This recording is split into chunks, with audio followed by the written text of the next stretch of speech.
Uh, we are live on YouTube.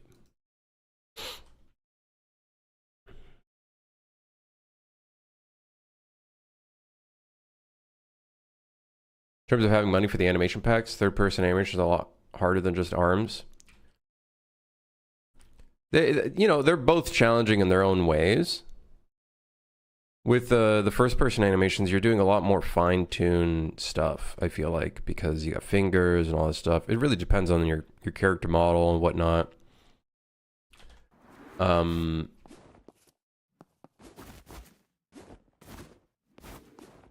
All those factors.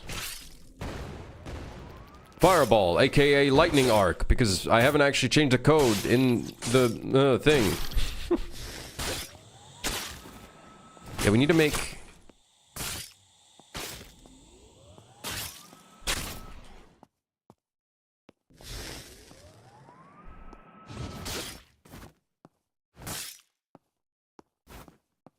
Muhammad? How's the YouTube going, by the way? You growing or staying around the same? I've only been streaming on YouTube. I've been kind of planning out what I would do for another video. What I would want to do for a video.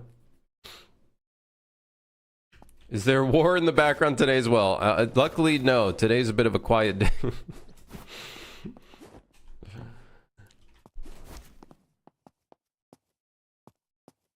Is 700 people playing a demo on Steam a lot or a little for minimal advertising? I don't know how to answer that question. I'm going to be honest with you, Ray. Is 700 people playing a demo on Steam a lot or a little for minimal advertising? What do you think? Like, how do you feel about 700 people playing a demo? That's what you should ask. Not, is this good, right? Because there's always going to be a number that's larger that's like, you know what I mean? Third person is easier to get animations. Yeah, no, don't get me wrong. Third person is easier to get animations for. From a marketplace standpoint. I think they just both have their own challenges.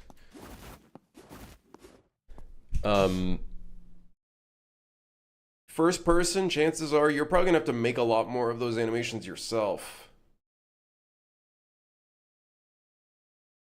So yeah, you're a freak.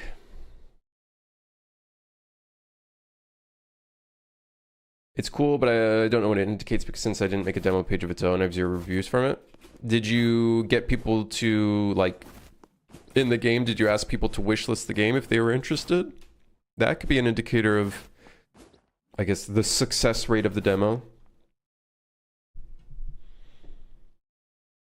Let me ask you guys, is it theoretically possible to have a picture of the future, and I mean representing a future event perfectly, and it's not a coincidence? Brother, what do you take me for? A fucking...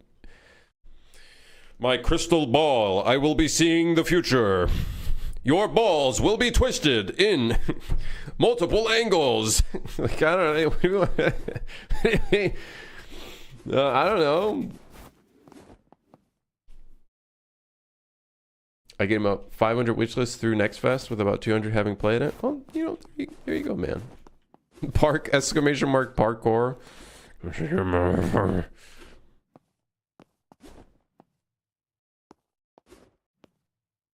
Okay, so the melee combat.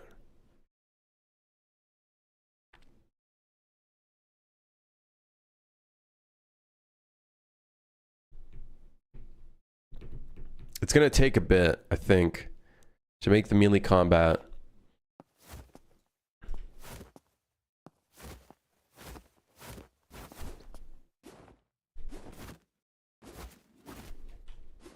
So many games on Steam, though, can only know if it does well when I release it. You can negate the chances of it not doing well by, you know, marketing towards your target audience. Get people to play test it. Get people to play test it often. You cannot see if a game will do well unless you do, like, testing. You know, you get people... get a feel for what people are saying and whatnot. Maybe an arrow model? What do you mean? You don't like the sword? You don't like shooting swords out of your bow? What have people said about Suit for Hire? It was fun.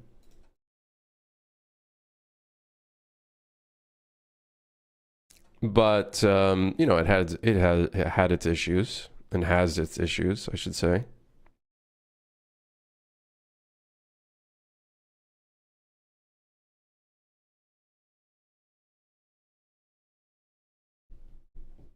Making my own FPS retro style game similar to Cultic and Ultra Kill, PS1-esque. Do you have any tips on actually making feel good FPS animations? Because I can't actually animate. I would say just get in there, get a setup going, and just start animating, even if it looks like shit in the beginning. I think the biggest challenge is just getting a nice like rig set up. And then after that, it's just, you just learn, you know, you just move the bones around, do some block out animations, and then figure out like, oh, you know, does this look good? Watch a couple videos. There's a bunch of like animation videos out there that kind of talk about like fundamentals of what makes good animations. Also look into like contextual animations. Like if it's like attack animations, look for videos that talk about attack animations and stuff like that. They'll kind of go through things like anticipation, follow through, those kind of things. Yeah.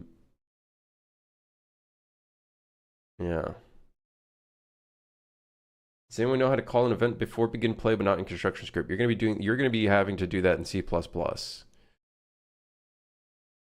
An event that occurs before event begin play in an actor. Oh man. I don't know if there is a pre-construct node in between construction script and begin play. Like there is probably, but it would probably, I don't know. Is there an initialize in actors? I would look at the C++ code. I'd look at the C++ code. I already have a rig, but weight painting is something else. Oh, so you're it's not about the animations necessarily, it's about the weight painting. Yeah, I don't know. I'm not a professional at that.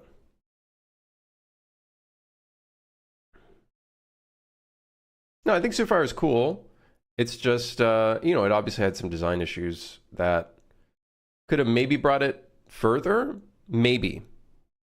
You know, some people are like, oh, this would be cool if it was a roguelite, but like, would it have been, right? I think it would have to be, it would need quite a bit for it to work, I think.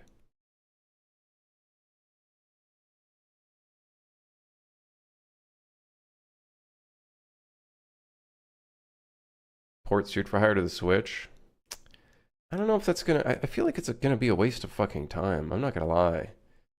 Like I'm still gonna probably bring it out to Xbox, wherever my dev kits are. They're somewhere in my apartment. But yeah. Killa though, I would say invest in AutoRig Pro. If you're having struggling with making a rig and whatnot, or like not making a rig, sorry, weight painting, AutoRig Pro might not necessarily help with that. Yeah,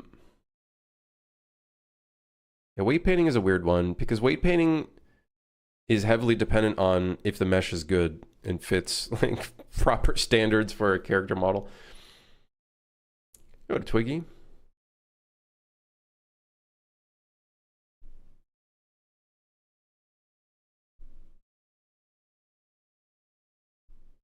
What do you say, Phoenix? If you have a fixed resolution and a fixed amount of colors, you can calculate how many configurations are possible, and this number would include pictures of everything in the universe, not just a picture of one future, but all of them.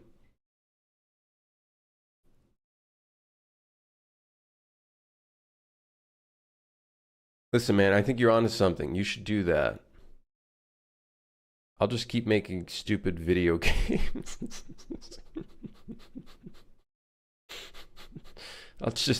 I'll be over here, brother. You got this. You got this, Phoenix.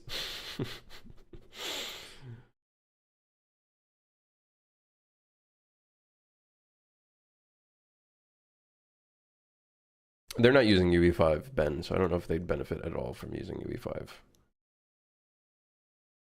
I hit a fat roadblock in development of a game. I can't figure out levels. I'm so restricted by time period. Wild West had nothing but desert and a few houses. I'll do the typical gamer thing and be like, have you heard of Red Dead Redemption 2? They have some pretty good environments. Anytime a fucking gaming conversation comes up and some normie comes in, have you guys heard of insert Rockstar game here that's fucking generic? Have you heard of Red Dead Redemption 2? It's the most detailed video game ever. No, but they kind of go into it a little bit in a nice way because it's not just desert. They kind of mix up some other stuff in there too. So you could look into that as an aspect, is mixing up different biomes. They have some like kind of swamp style areas, which would have been probably pretty prominent. Some mountainous areas. That could be something you can look into. Not necessarily just desert. You could also play around with other things.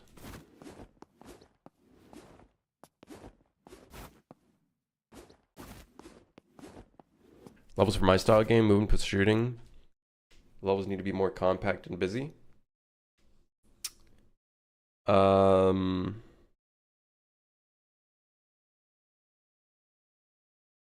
does your levels structure work, Twiggy? Is it like open world-ish? Is it like small scale levels? Can you kind of just do whatever?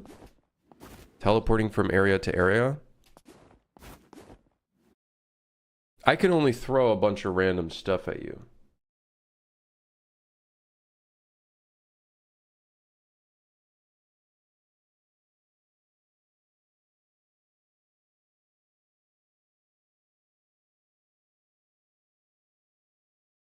Small scale levels. You could do things like canyons and whatnot. Those could be kind of small scale. You could do like a big thing back in the day was like gold mining and just mining facilities. So you could have like mine shaft kind of stuff. You could do things like that, right?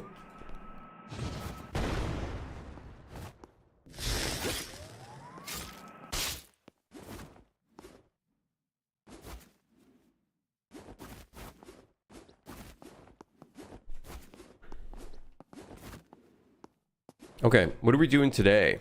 Oh man, we need to get the item system in. I'm dreading the item system because I literally... So one problem I have in my programming expertise, if you could call it expertise, I don't know how to handle large amounts of different items that affect parameters without having to create a huge select that, like, you know, goes into fucktown. So that's my biggest problem right now, is figuring out how can we modify attributes in a way that is scalable and doesn't require me to have an enormous shitty looking thing. So that would be a big learning step of mine, is dealing with stats. How did I do the heavy attacks? Am I just using the pose? It does a loop, and then we follow through when we release. So if I hold the button, it will hold it. Now, this is like super placeholder at the moment, I think. I'm gonna make it so it turns into like a two-handed attack. And then based on the direction you're moving in, it might also do something different there. Grim, do you have a P.O. box? I do not. This is not Soda Pop in the stream. I do not have a P.O. box.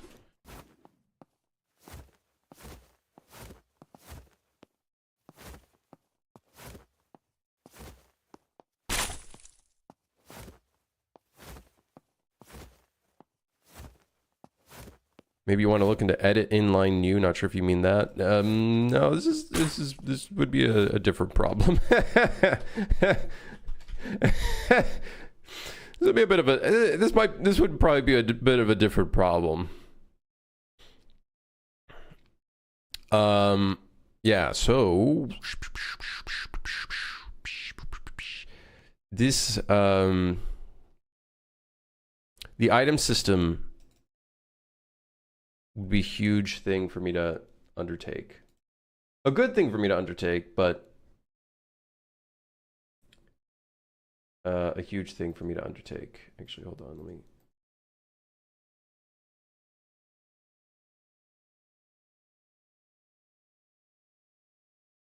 Okay, how do they do items here?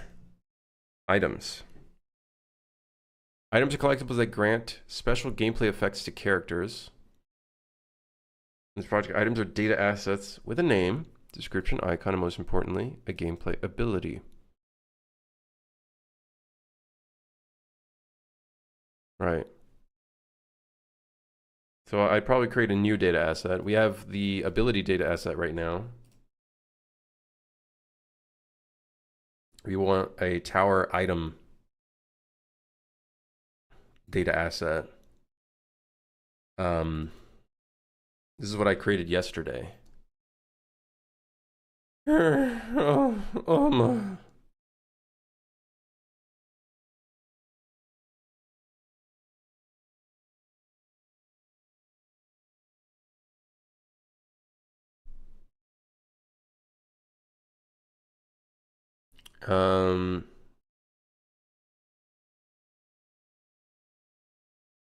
You are using gas for this project? Yes, unfortunately, I am.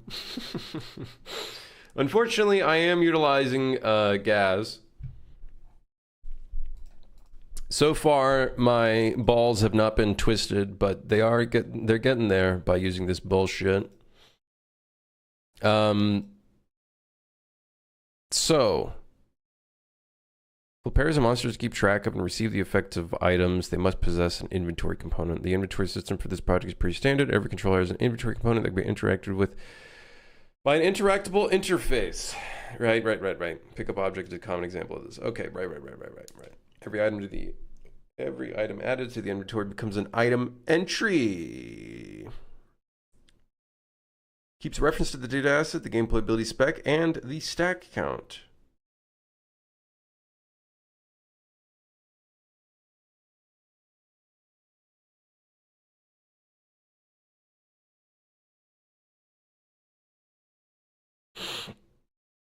Oh.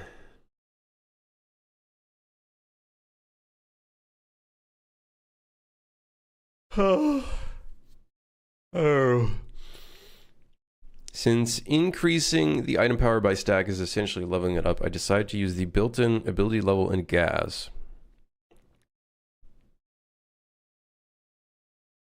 Right. I read about that a little bit, the level stuff. Yep. So procking, this is where... Wait, no. Is it procking? No. Yes. No. Yes. No. Yes. Maybe? Change trigger that normally occurs whenever a player hits or kills an enemy. This can be easily modeled by reacting to an event and checking if the random probability is successful. So, wait, item abilities breakdown.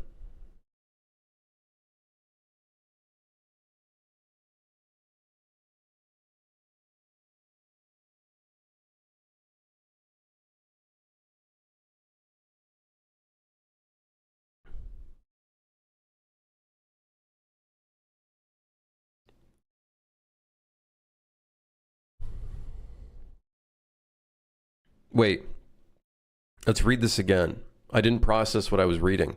By using a damage execution effect with the E missing, items can do damage to trigger events such as event hit enemy and event kill. It means that items can activate other items, making proc chains work out of the box. However, to factor in the proc coefficients, we need a way to pass it as event data. Want to mask proc chains, we need to remember all the previous triggered items. Create a custom gameplay effect context, which I believe we created.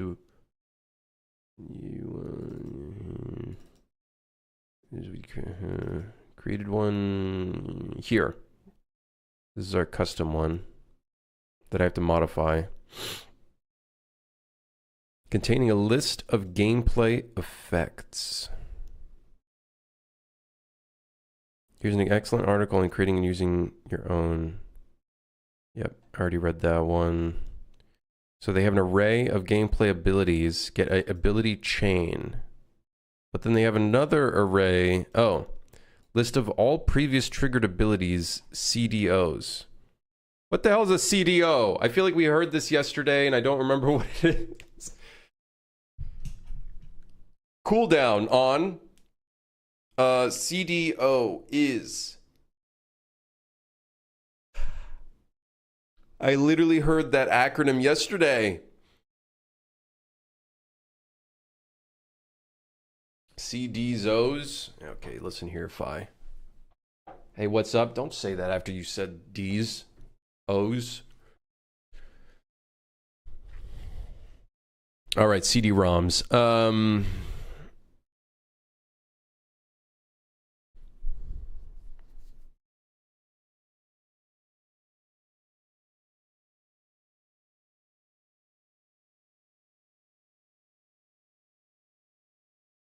But how do we deal damage? Like, when we deal damage, how do we calculate all of the shit we have without creating a huge plethora of bullshit? I guess it's inevitable. You're going to have to do a for loop through every single item that you have, right? Anytime you deal damage, you're going to be for looping through all of your items. Like, that seems to be like, okay, it's inevitable that that's going to happen, right? Right? That seems to be the case.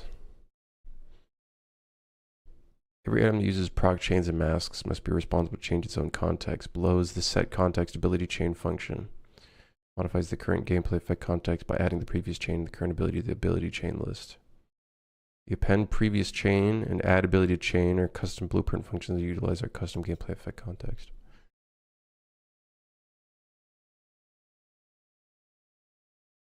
Damage is handled by gameplay effects and health component manipulating the health attribute of the target. But you're essentially still going through a for loop of all of the gameplay effects that are associated with that damage, are we not?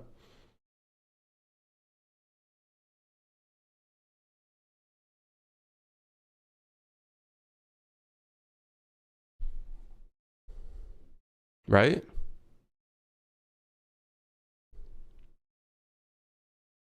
And a magma? The HG missile is an on-hit item that activates on an event.hit enemy trigger. I gotta figure out what this is. This is a custom event. Missile deals damage scaled by the total damage dealt, so it deals massive damage, part of a big proc chain.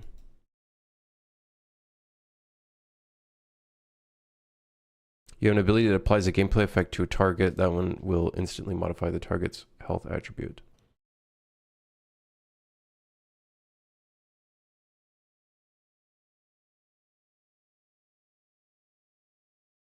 Applies a gameplay effect to a target. That one will instantly modify the target's health attribute.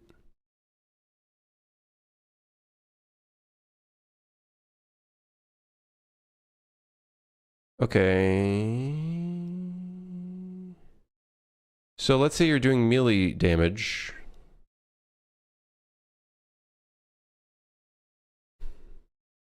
How are they doing melee damage here?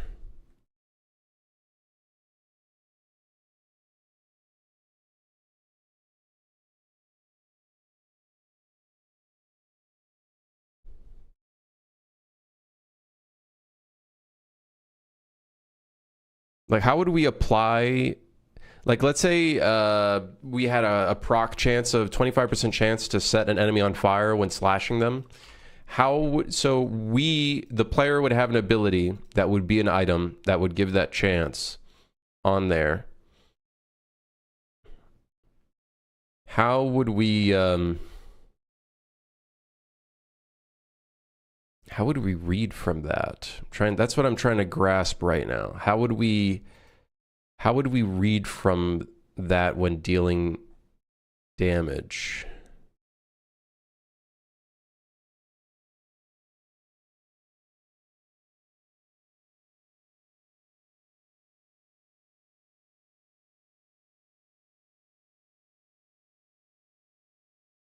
Apply a damage container on a target. Total damage calculation effect execution.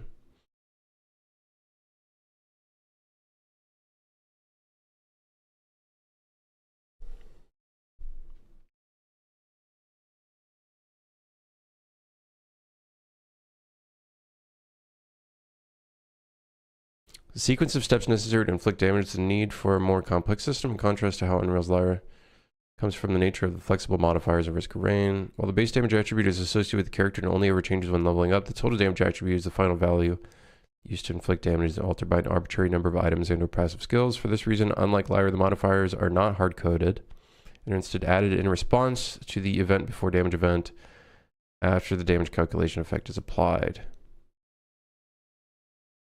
Okay, which is good. We don't want the modifiers to be hard-coded because that would fucking suck. It would suck balls.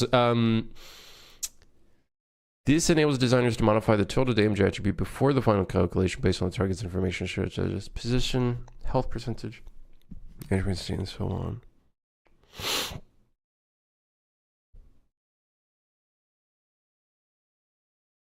Man, I wish I became a pro gamer instead of a game dev sometimes, you know, when I look at this shit. You know, I kind of wish I became a pro game dev streamer, or game streamer, not game dev streamer. Just, I wish I went again, you know, we should just full-time deadlock, question mark? Thoughts? Let's think about it. Damage pipeline begins when a damage container is applied. Okay. Okay. I've grasped that. The damage calculation effect is applied to the instigator, and its job is to calculate the total damage based on the base damage, compute whether the damage is a critical hit, and fire the before damage event. Passive skills and items react to the before damage event, modifying the total damage.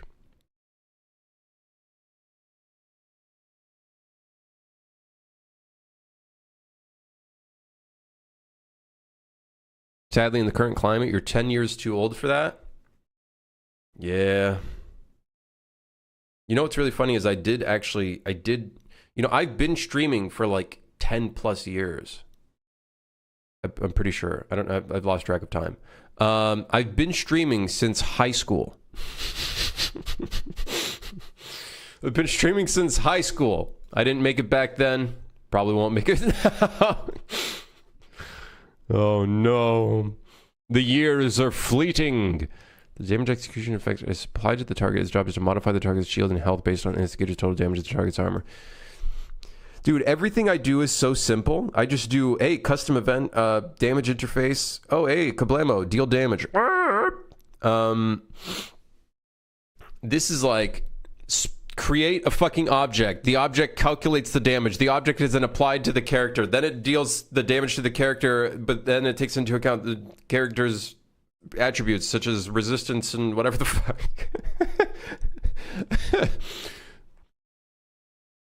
Then order, DoorDash, and it does a bunch of crazy shit, man. Like, what the hell's going on? And then on hit, passive skills and items react to the on hit event. Holy balls.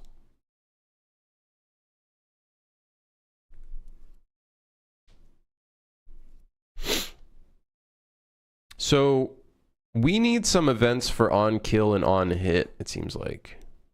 Unless that's already, like, is on hit in Gaz already?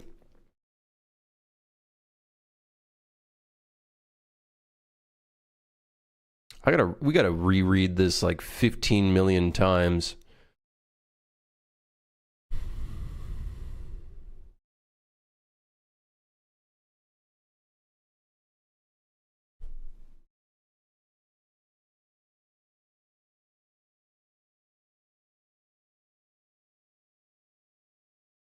You need to have your no knowledge of UE. Is Gaz meant to be this should work as a framework for any and every ability system? When is it better to just build a custom one specific to the game being made? If you know what you're doing, I would say creating your own ability system is always, you know, a considerable thing to go into. It's also a good thing to go into if you only plan on making single player games.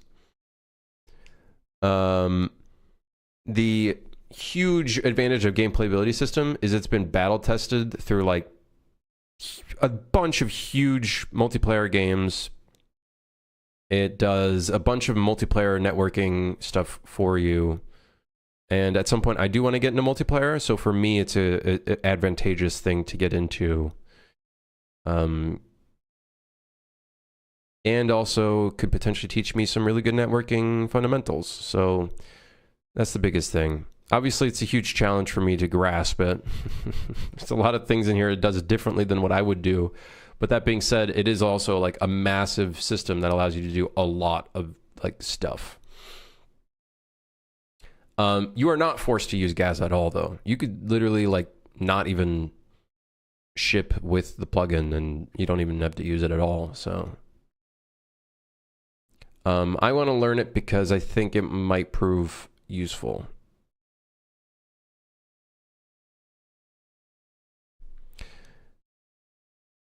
Yeah.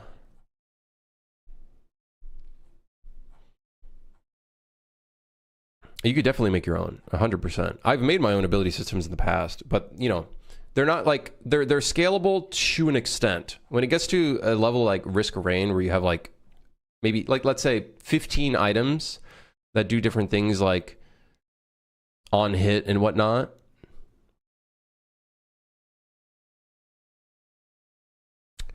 I see how it's working. Now that I read this event.melee hit. Oh my god, it uses... Okay, I get it now. It's activating the... Wait, no, I think I get it. It is activating the items based on tags. So when we apply a tag like event.hitEnemy,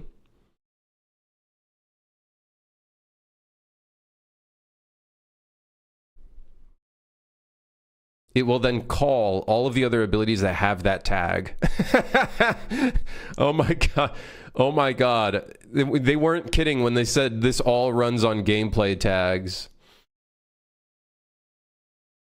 It all runs off of gameplay tags.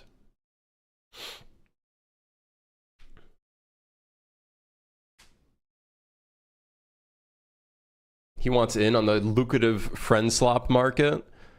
No, I don't know. Like, okay, I've had an idea for a friend slop game. I don't know if I would develop it because I'm too like gamey. You know, friend slop games kind of are, with the exception of like Peak and whatnot. They generally don't have like combat systems or anything like that in them. And I'm like a big combat system kind of guy. I like combat. Crim's gonna make his own battle royale. No, I'm not gonna make a battle royale. I don't want to make PvP. I don't think I ever want to make a PvP game because there's such a huge expectation with PvP games and I'd rather just not deal with that, to be honest.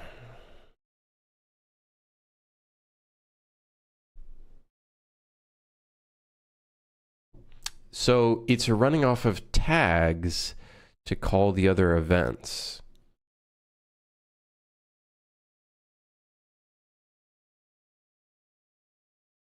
I see. No, here's how I'm thinking it works, Pandramas. When...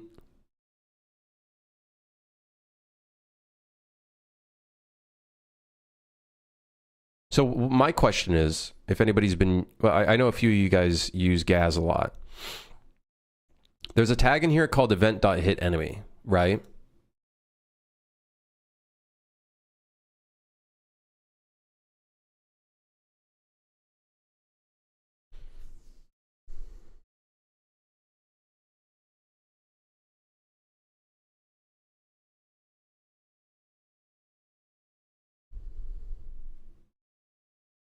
Can we, like, when we hit an enemy, can we call that tag multiple times? And does it get called, like, does it just add it and then remove it instantly from that enemy? Because as far as I remember, gameplay tags, you can only have one of them, unless maybe there's like a stack system or something. Trigger source gameplay event. There's a node here that I need to... This is the thing that will teach me things. What is it called? A gameplay event trigger.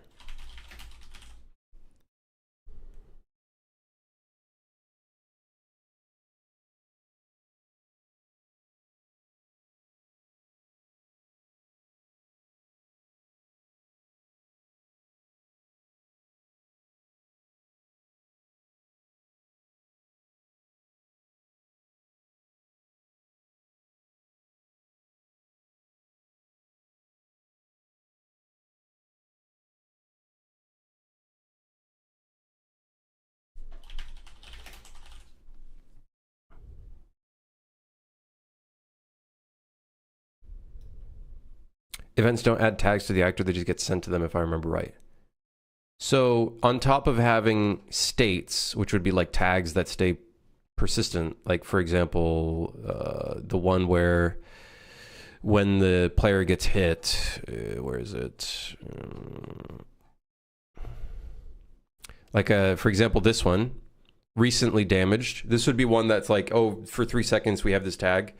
These events would not necessarily be added to the container. They're just like sending an event with an associated tag. You're not actually like, they don't actually add the tag. They just, hey, anything that reads from that tag in our like list here. Really? That's crazy. What would that be under?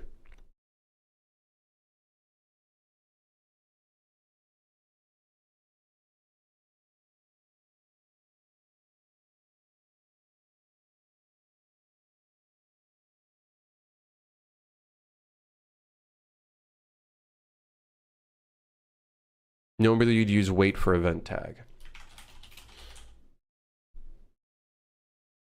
Wait event. I did see wait gameplay event.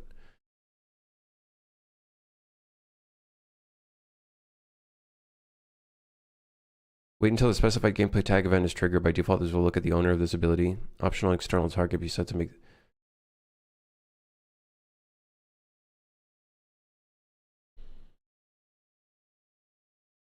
Okay.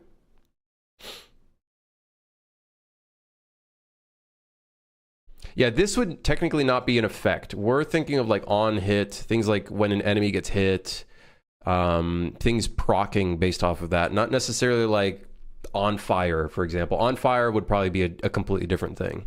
That'd be like a whole different kind of thing that we'd probably want to look into at some point, right? That is that's pretty cool. Okay, that's cool. Interesting. And it also sends the payload. That's crazy. So every time we event receive, I would assume this payload that we send, so things like location of the enemy that was hit, the enemy that was hit, like the target, etc., that would be sent alongside the payload.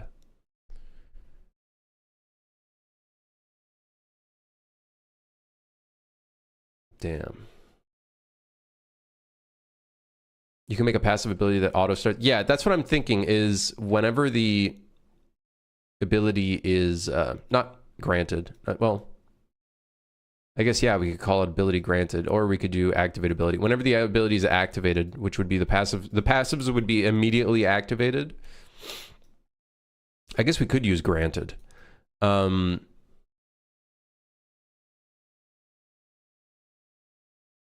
We just call this, and then anytime this gets called, we wouldn't do only trigger once. Anytime this gets called. Wow. Hey. Wow, okay. Oh, okay. Interesting. Wowee. Okay. Oh.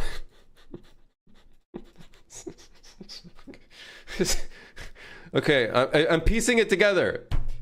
I was confused what the fuck this was. Now I understand what it is. I understand what they mean by event.hit enemy. I was like, am I hit a custom event? It's not a custom event. It's a fucking gameplay tag. Okay. Okay. Okay. All right, everybody calm down. Everybody sit down. Wowee. Okay.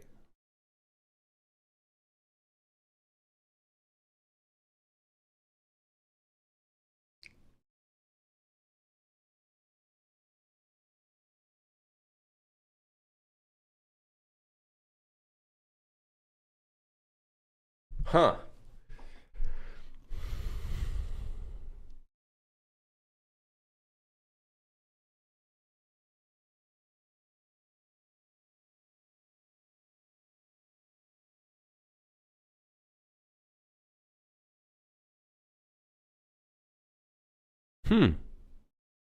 Oh yeah, they literally do it right here. Oh, well, no. Well, yes, kind of. It's a little different, but yes. That's so interesting. So their damage system reads off of the gameplay events to deal damage.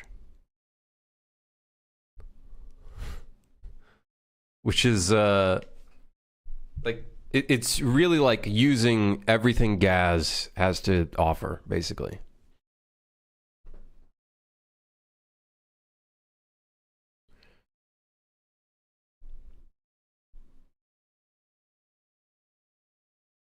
My stomach hurts.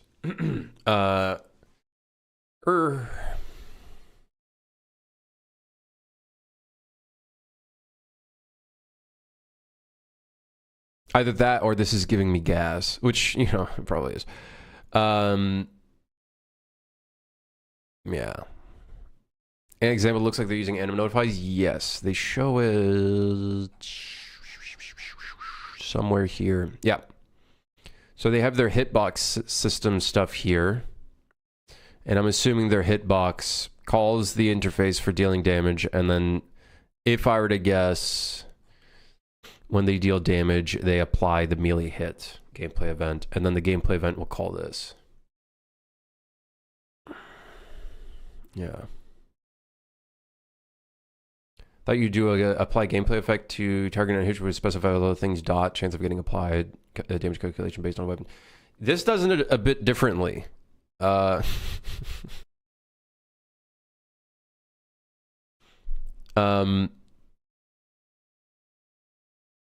This seems to do it in such a way where you have abilities on your character that can apply when you do certain events, like dealing damage to an enemy or killing them or whatever.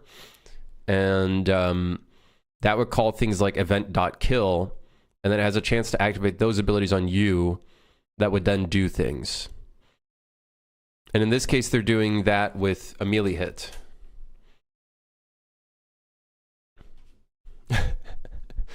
So when this gets called, event.melee hit, when it gets received, it's going to apply damage.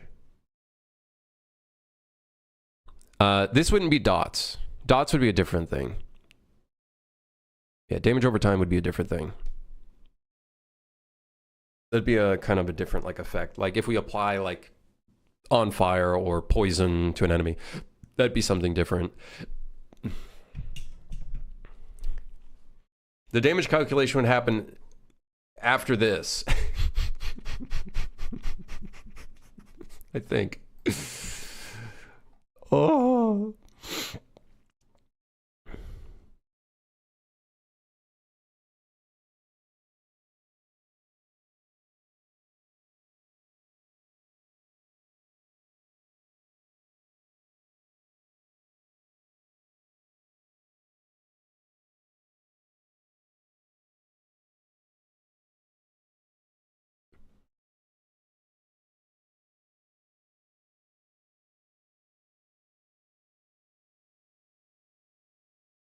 Damn.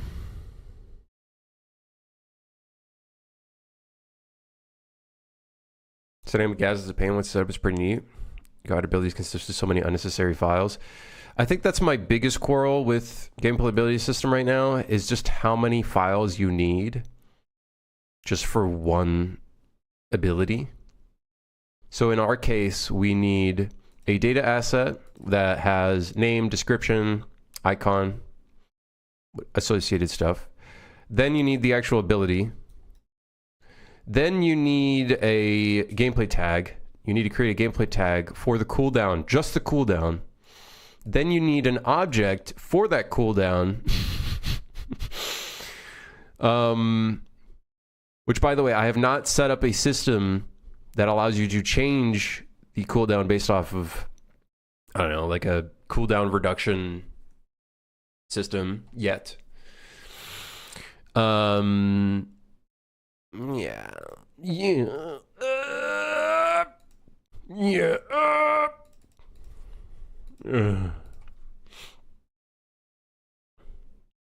Things can be put together, stacked, etc. Yeah. Oh shit, he's busting? Yeah. Yeah. Before you know it, I'm gonna explode and then turn into Shroud. And instead of going into game dev, I go into gaming. I become a pro gamer. Rather than this shit.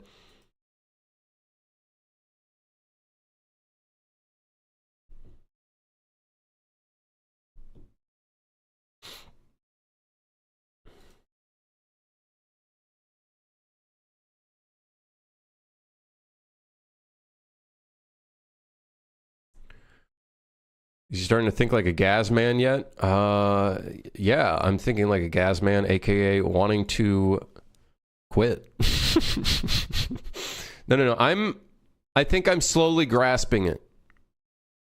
I'm slowly grasping it. I'm grasping it.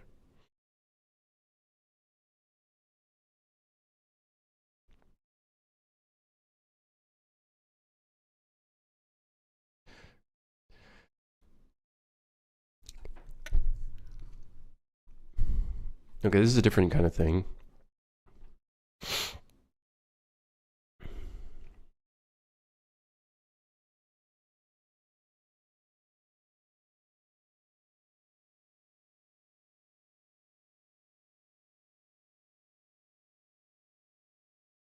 Wait, the AI picked up the item? The enemy picked up the item and is using it. That's fucking hilarious.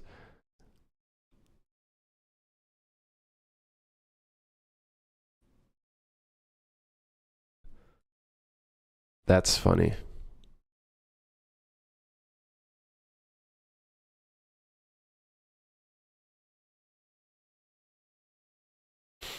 Wait target data. So this is the targeting system.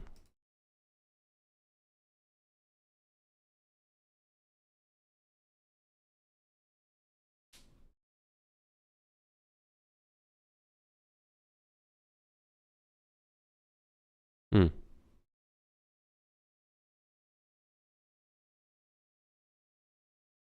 Something like Risk of Rain? Kind of. My current picture in my head is a first-person action roguelite.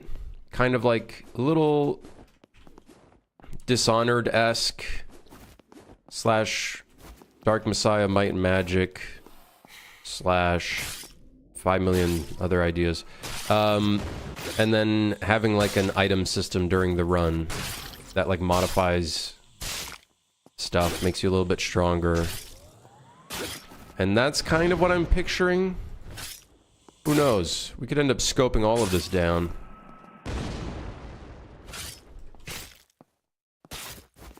But, yeah, we're on like day 10 / 25. I don't really know. Because this is like an old prototype that I'm kind of using as a base.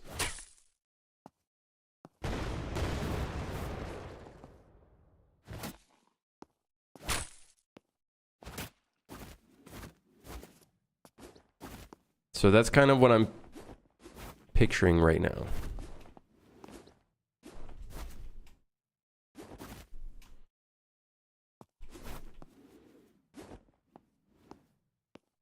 Who knows how far it'll get. For all I know, we could say fuck this and we go to Ronin or something. I don't know. Or I start working on some, I don't know, what alternative would I make? An idle game, an idle clicking game. The one that I had in mind, the little survival one, or whatever, that you would take over islands or some shit. I don't know.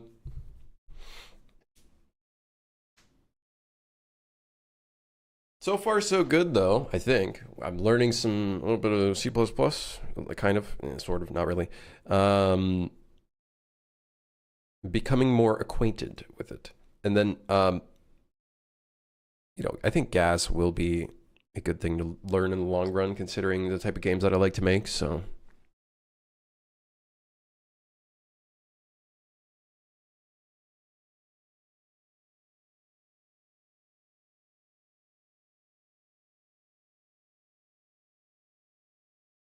Yeah.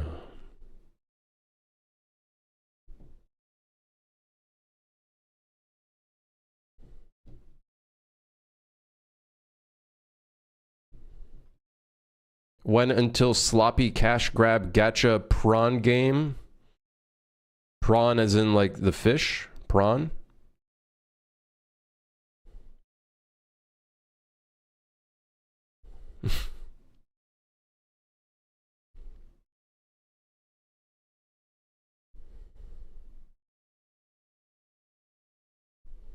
By reacting to the before damage event.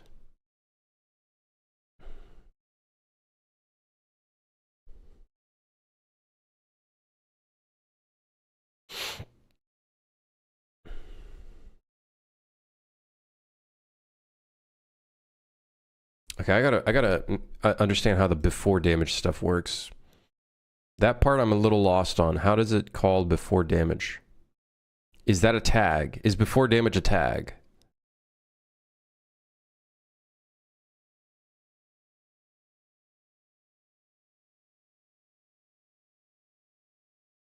We need the train slop game. Oh, hold on. I've had YouTube close. Is this going to be online co-op? No. This game, no. No. My first step with this game is to learn C++ and get better at programming and whatnot. And better at game design and various other things as well. Next game, hopefully, we can, you know, a year from now, hopefully this doesn't take too long. I will try to scope this down so that this game only takes a year, if not a year and a half. That would be the goal. If that means cutting out the concept where we go through 5 floors and instead maybe we just do 1 floor and we just fucking, or 3 floors or some shit. Then we kind of go from the damage pipeline. Oh, so event dot before damage is a tag.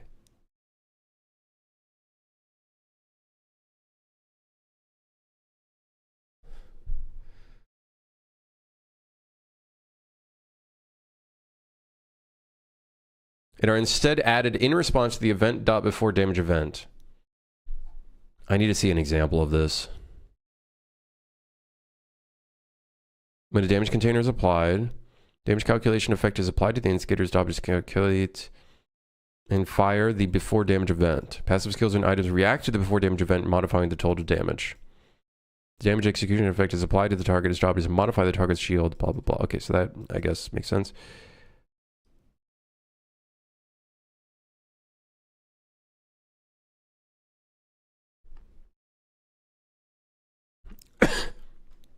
Okay.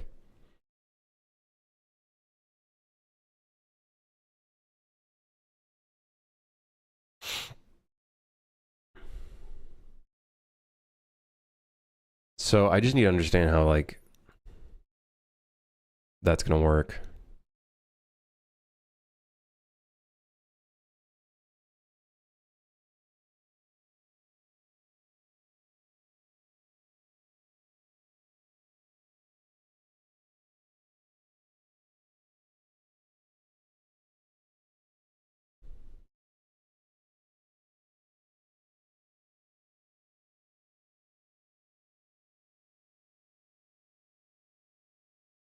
I'm kind of grasping it.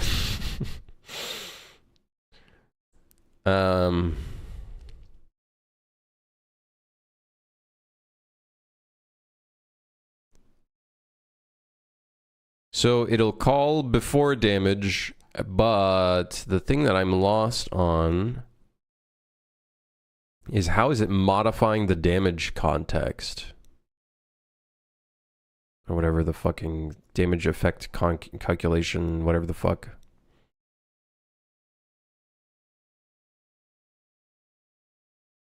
Let me see, where is... Right here. Event before damage. We read the context handle, which I guess is the damage context handle. And that is setting the value.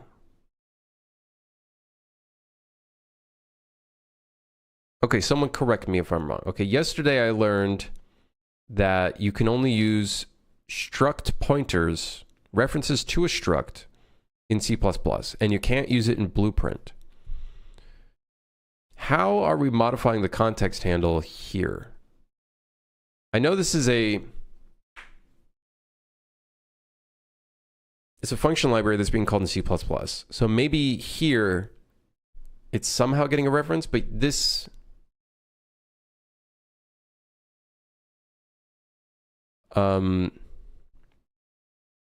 it's creating a copy.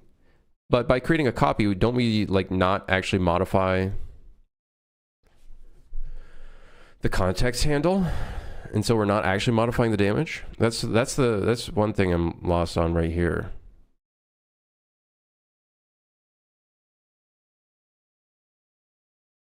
You can call functions on structs if you expose the function to Blueprint. So is that what set is critical hit doing here?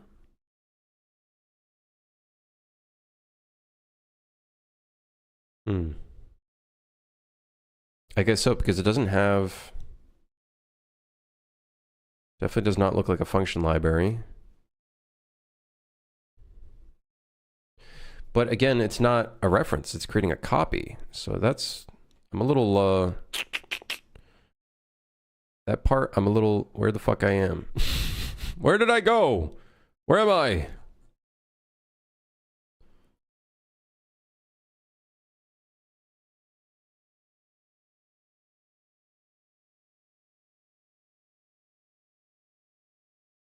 Huh?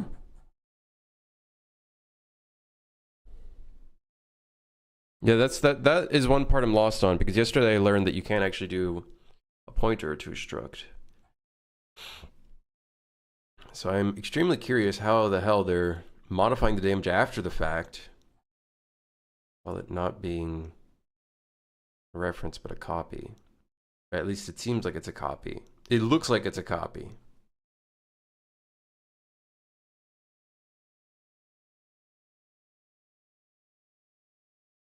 Right here, we were here. Can freely modify the effect context and character attributes before the damage is actually applied.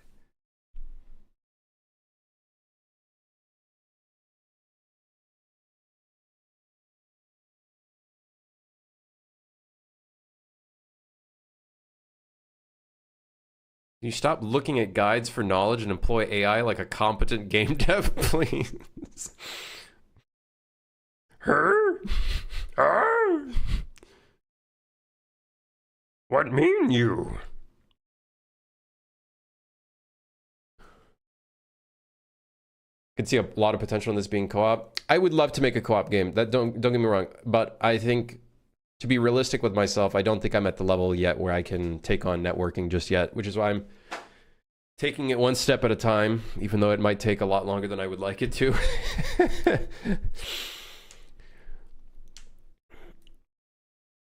Yeah. Plus, by me making this single player, I can kind of reduce the amount of work needed, because I don't have to create any like third-person animations for the player character. Instead, I could just have to focus on the enemies themselves, dealing damage to the player character.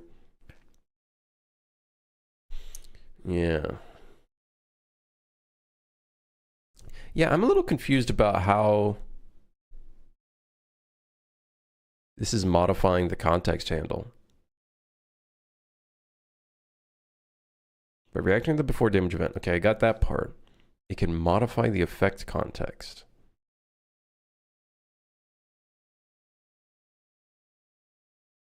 It's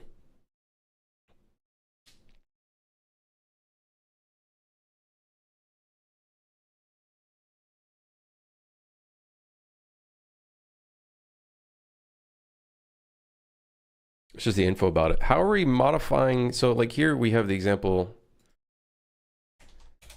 here where it's modifying is critical hit on the context handle. How is it sending that information to the context handle?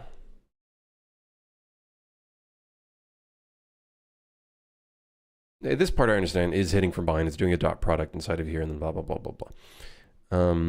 I guess my question is, how the fuck is this working? I know it's a local function. So is this a function that's found within that struct or something? Set is critical hit. It doesn't have a target to a specific object type. And I also don't think it's a function library.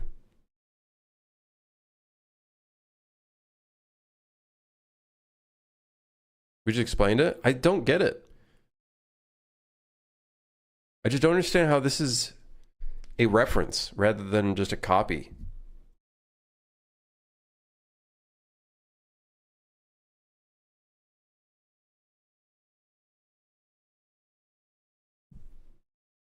That's just the part where I'm lost at. That's about it.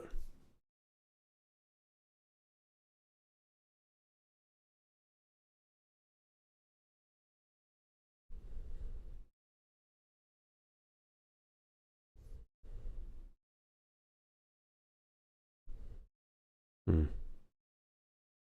Is the handle to the context, not the context itself? And the handle is like what? Like an ID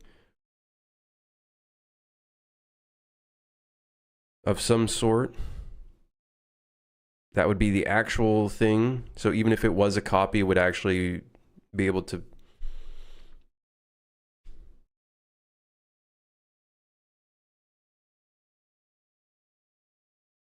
Okay.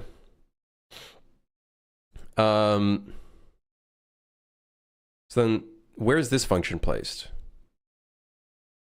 Or where would you write set is critical hit? Because I looked at one guide that was saying, it was on this website, it was saying to make a function library, which is on my to-do list. But if I want to do setters and getters, I guess I wouldn't make a function library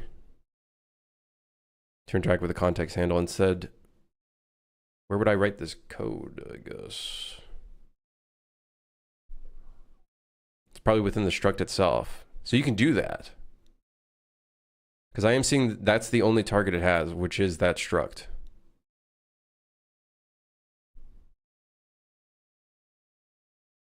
I want to test this. Where's my context handle? Ability types.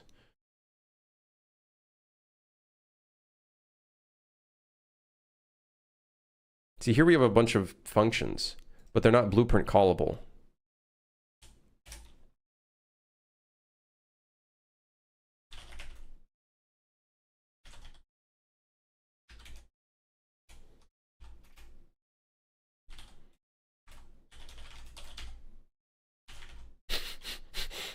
Real.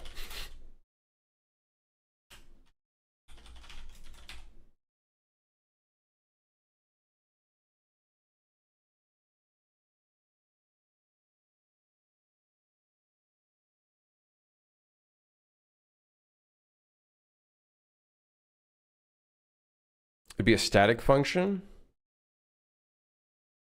Let me search this up. UE5 C++ struct function.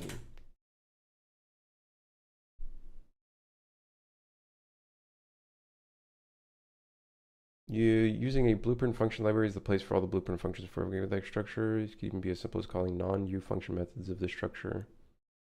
Blueprint nodes will look like function calls and not variable accesses. Section, how should we be getting the right? You already tried with turning it into a U object. Hmm.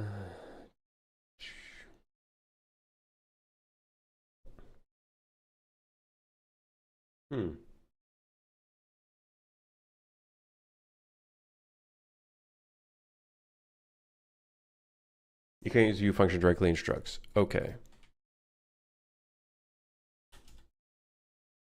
So I guess I'm wondering how the hell is this done?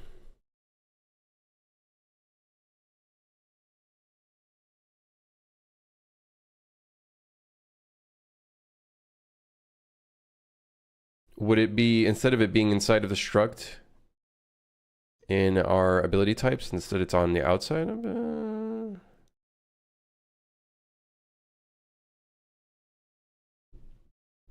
So it is a function library.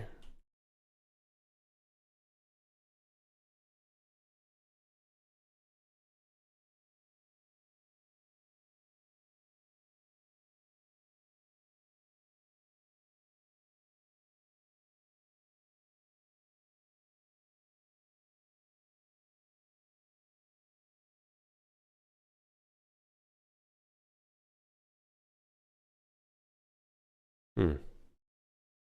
Can't see what it's doing from that image. I understand that. I'm just trying to understand where would they have placed that? I don't think it would be a function library because that doesn't look like a function that comes from a function library, right? The nodes would look a little different. I've seen this before where it doesn't have like, you know, the subtext of like target, whatever. But I don't remember in which context it was.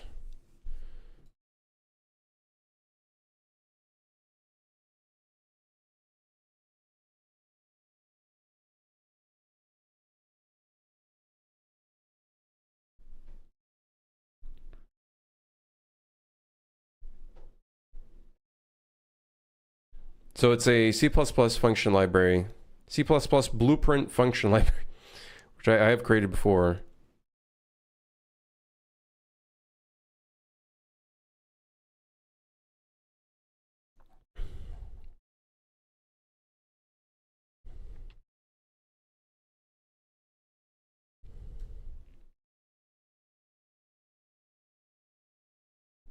Interesting. And then I guess because it's in C++, it's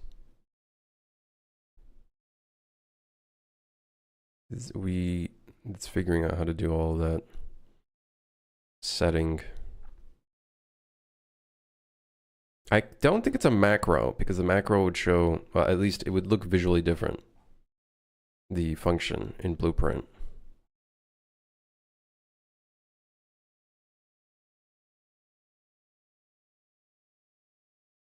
See, that icon shoot is, I believe, a custom event call. This is a function call.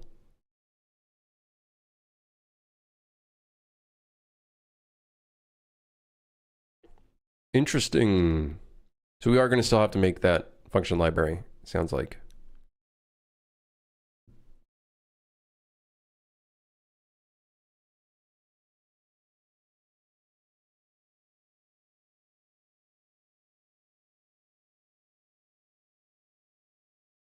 It's a static function. So a static function looks like, has that look.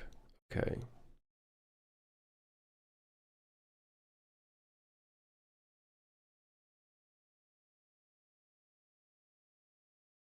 If you add a U function, blueprint callable.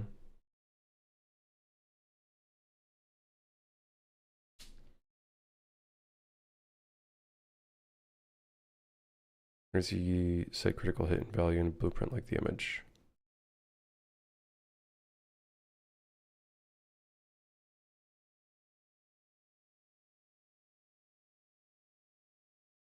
Okay. That being said, I don't care how the function looks. It's more so seeing how to modify the context handle. Or not modify the context handle, using the context handle to modify the current damage, whatever the fuck that we're currently doing, because that's going to be pretty integral to this. So this whole thing. What we should start doing though is like an item pickup system.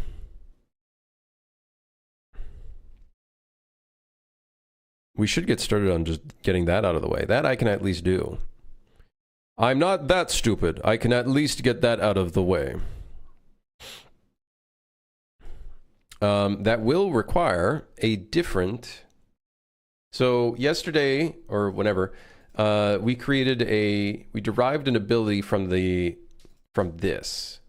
However, this is a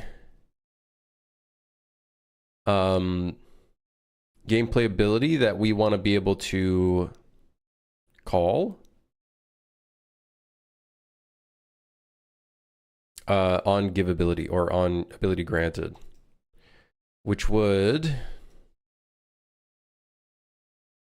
actually, I guess we could we could still just call this one. Now that I think about it, we could just make it so instead of calling base player gameplay ability, we call base player gameplay item. Base player gameplay item. Yes. Yes. Yes. Yes. Yes. Yes. Yes. Oh, but then this has a reference to ability data, which I guess doesn't matter too much. It's basically the same of what we'd want for our items.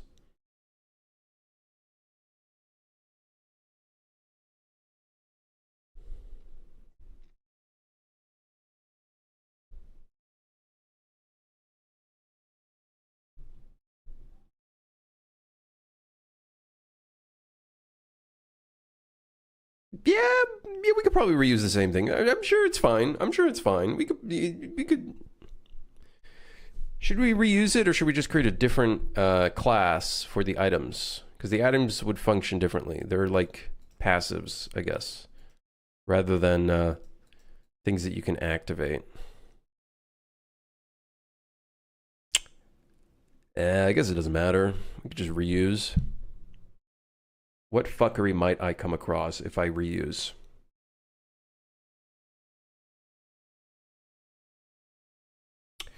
I'm sure it's fine.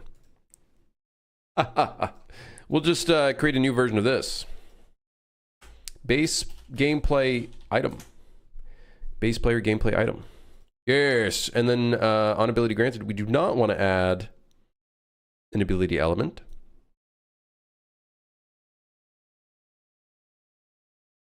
We'll do something different here because we do want to show the item on the HUD somewhere. That will be important, actually. We do want to show like a different spot for these items. So actually, whatever, just leave. We could always just copy paste this code. Okay.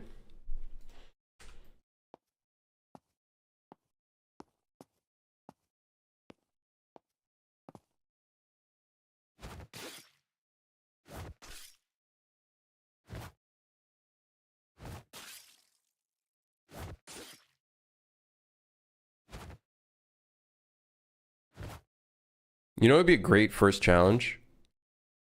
Just being able to increase our like projectile damage. That could be a good first challenge of this whole thing. Word. That could be like a first step into calculating damage, and then hopefully doing the attribute stuff and whatnot.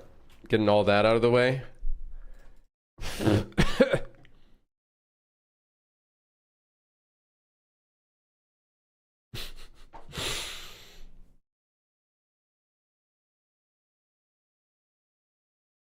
That's crazy that they have an inventory component and they got all this other shit. Oh my god.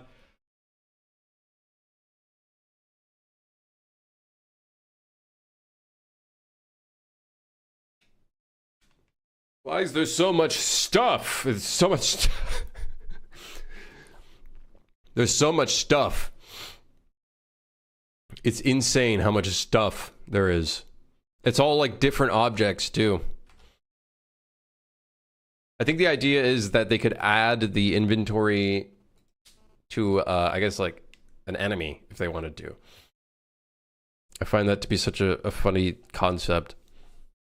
In our case, I don't care for the enemies having, you know, lootable systems or whatever. I don't care for them being able to loot items, but that would be funny. That could be funny. Making it so enemies can pick up items and then they start using it. Would that be an example of good code because then the enemies can also use them?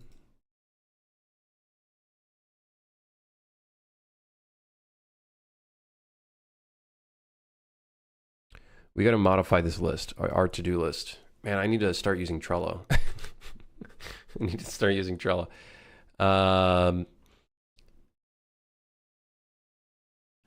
So we need to items system, show items on HUD, inventory component,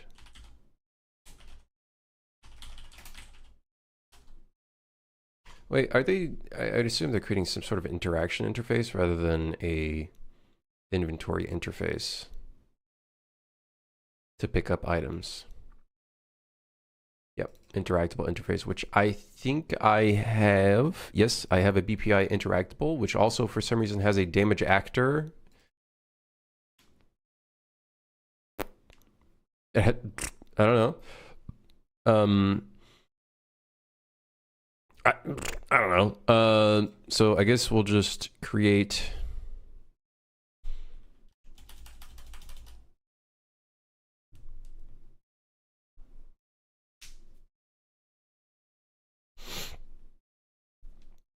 Inventory component.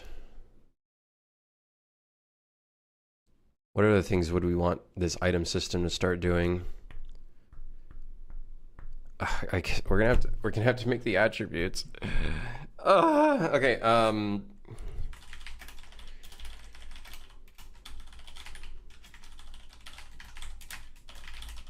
Health and stamina.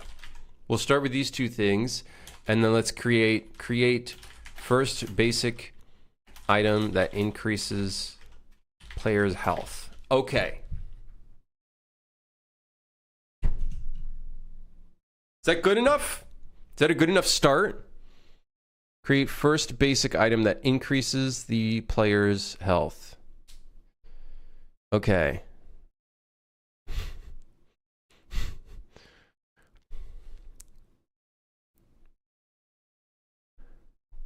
Show the items on the HUD. Then we need an inventory component.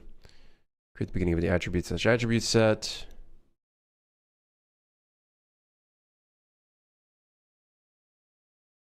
Right. Is there any? There's some in betweens here. Inventory component, show items on the HUD.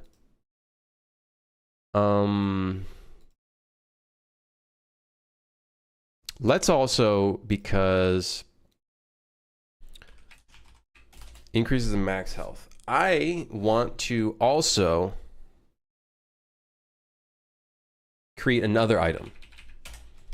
Create another basic item that slowly regenerates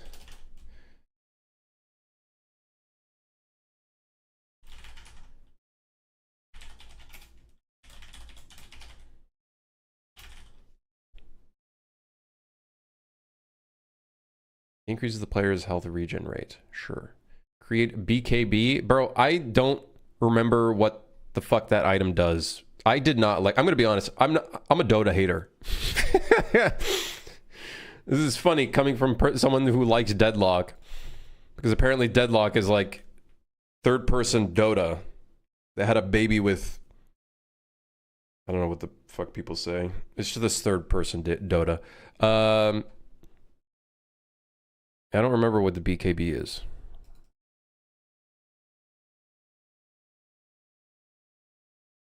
Something king bone? Something king something? Something king something, if I remember correctly?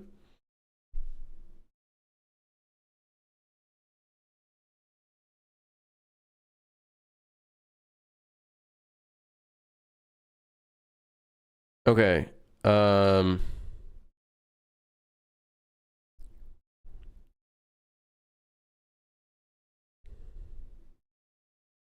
Black King Barb provides temporary spell immunity and a basic dispel through its active ability avatar. Wow. Deadlock really is just like Dota items, huh? Nothing's necessarily unique. It's just a bunch of Dota items. That sounds exactly like sounds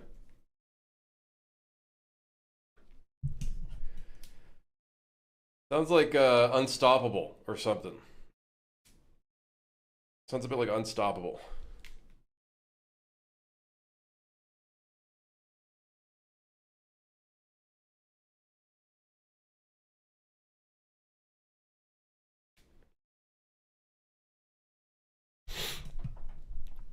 The inventory system for the project is pretty standard. Every controller has an inventory controller that can be interacted with, keeps track of and receive the effects of items that possess an inventory component.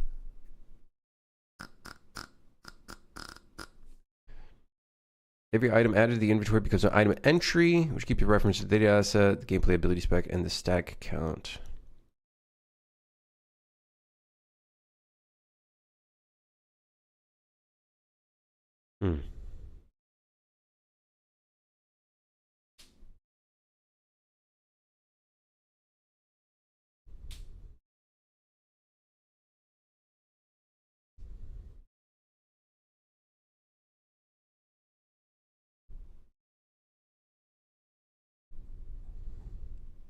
This is also going to be pretty complicated.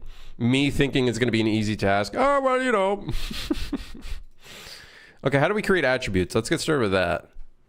How do we... Let's find a tutorial here. Let's see here. Okay, let's go here. Attributes, introduction to attributes. Classes that define a collection of attributes, numerical values like health, damage, movement speed that gas can interact with by modifying values using them to calculate other attributes. Game code can use those values directly. Listen for changes or respond to thresholds being crossed, like health reaching 0. Managing numerical values as gas attributes comes with advantages. For example, using attributes in gameplay effects. Listening for attribute value changes via the ASC. Appearing in gas debugging tools. Attribute set must be created in C++. It's currently not possible to define attributes via blueprint. Sure, that's fine. Start by creating a subclass of U attribute set. Then blah blah blah blah blah blah blah blah blah. Nah. Okay. Yeah, all right. Yeah, okay. Let's add an Unreal class attribute set. My class. Wrong. Tower. Gameplay attribute set.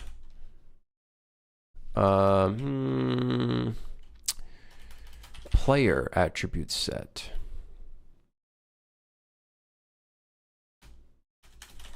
Whatever.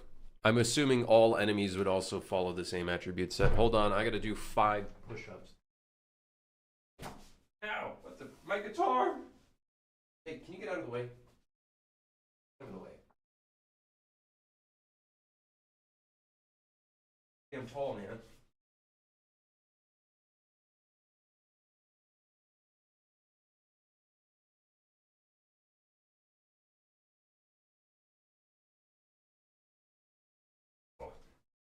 Oof, that is circling my stomach. Oof. For the first time, I ate overnight oats.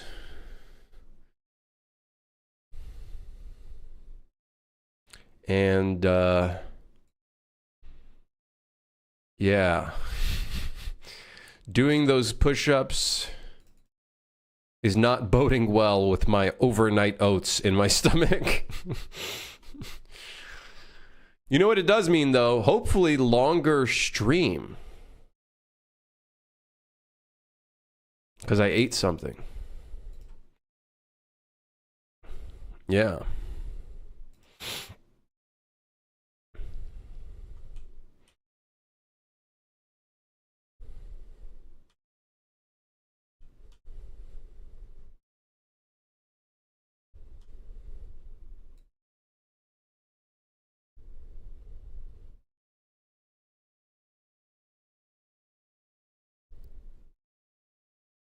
For network games, mark any attribute that needs its values to be replicated to clients as replicated, then implement get lifetime replicated props as with any Okay,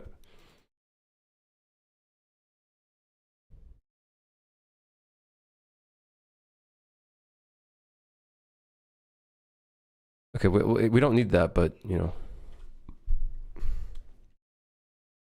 What's overnight oats? Do they just soak overnight? Yeah. Yeah. You put like rolled oats into like a container with milk and other stuff. I put maple syrup, Greek yogurt that had protein, cinnamon, maple syrup, a lot of maple syrup, maybe a little bit too much, and chia seeds. I'm going to be honest, though. I got to say, the texture is fucking awful. The texture feels, not the best. The flavor's good. Like, the flavor's not bad. It's just the texture, I think, is the biggest downfall for me when it comes to, like, oatmeal-style stuff.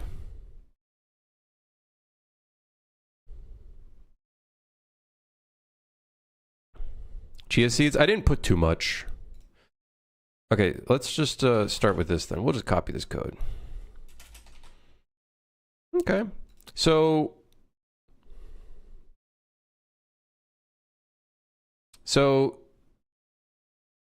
we could probably remove replicated. I don't really care for it because we're not really doing any replication. Here's something I'm concerned about, chat. This is blueprint read-only. So when we modify health, I would assume we don't actually modify health in blueprints. We're using functions that modify the health for us, I'm guessing.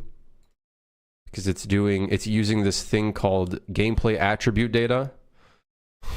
Whatever the fuck this is. I'm sure I could look at the code for this and go fucking crazy balls. Get current value, set current value.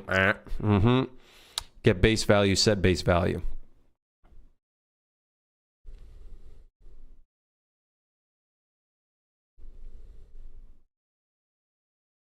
Oh, is base value the value that it starts with? Interesting. So that's how you would modify the value. I guess you would modify or multiply the value based off of the base value. Returns the base value, which only includes permanent changes.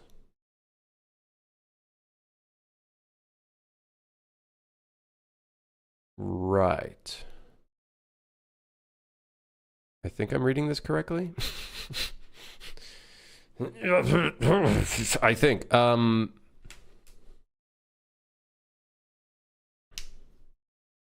How most people do is override the base value with the gameplay effect for different classes / stat lineups. Wouldn't you want the base value to stay the same? So like, let's say you had like things that like 50% increased health. You would calculate it based off of the base value, which like, let's say is 100. And then the actual current value would become like 150.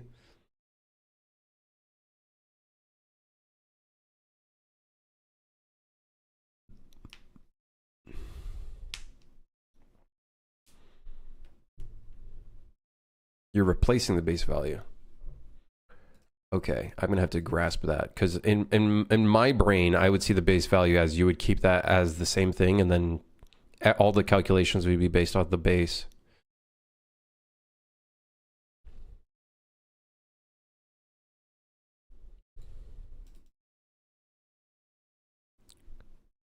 I don't know what you know. That's you know. No, I didn't mean it. I thought that was a drop down button. So. Health and max health. Okay.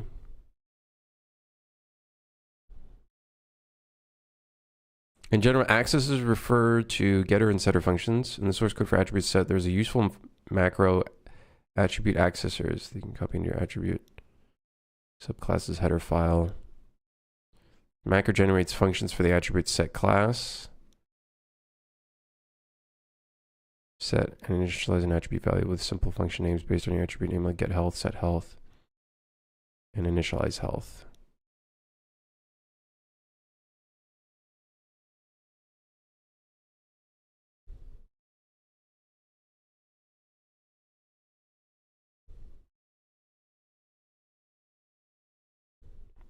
Starting from UE56, you won't need to copy the macro. It is available immediately as attribute accessors basic.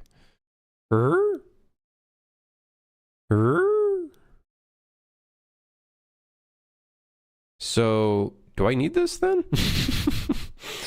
It's saying that you won't need to copy the macro. It is available immediately as attribute accessors basic.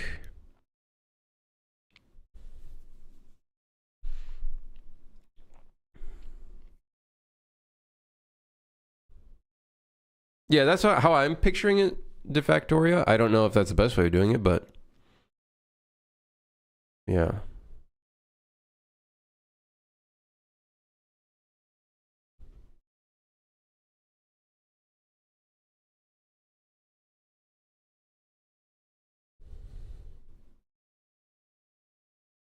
You don't need to copy the macro. So I'm assuming the only thing we'd have to put is the attribute accessors.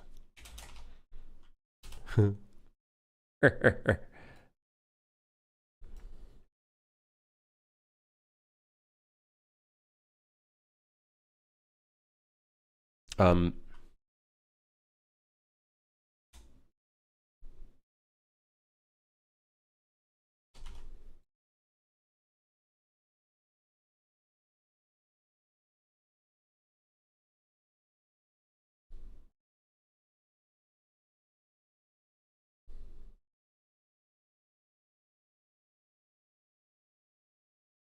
I'm confused what this means. Is available immediately as attribute accessors underscore basic.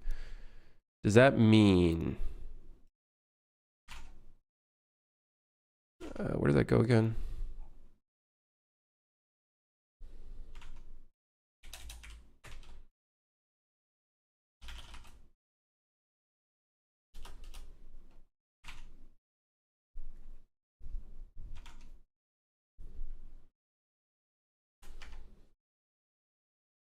Oh, add underscore basic.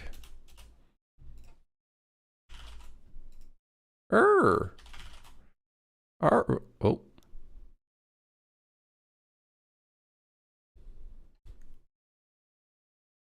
Type uAbility system component is incomplete. What?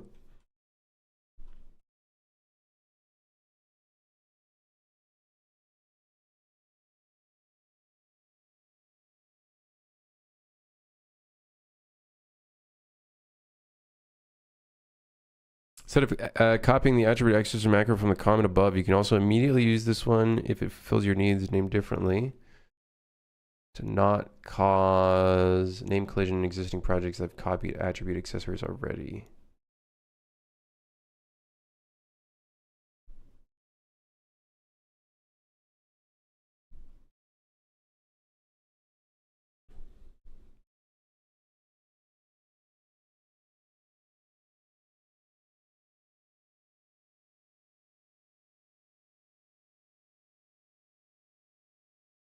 uAbility system is complete. Is incomplete. What does that mean?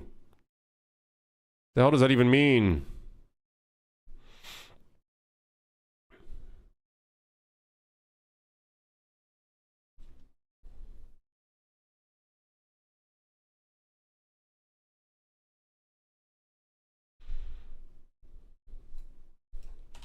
So I'm assuming we have to...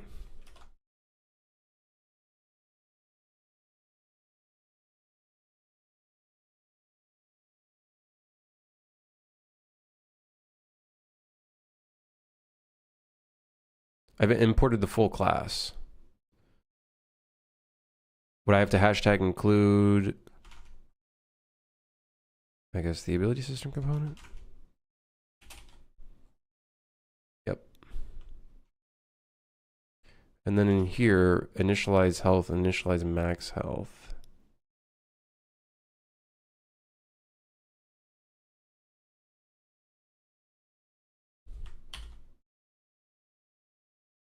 I can't hit Alt O. I don't know why.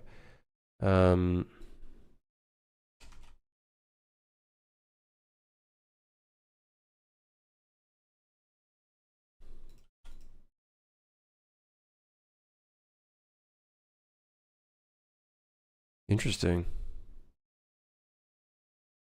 And then this defaults, this initializes it. Where is that being called? I would like to read it. With simple function names based on attribute name, get health, set health, and initialize health.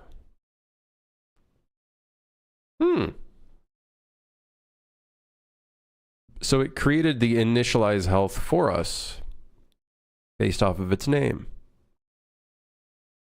Very cool.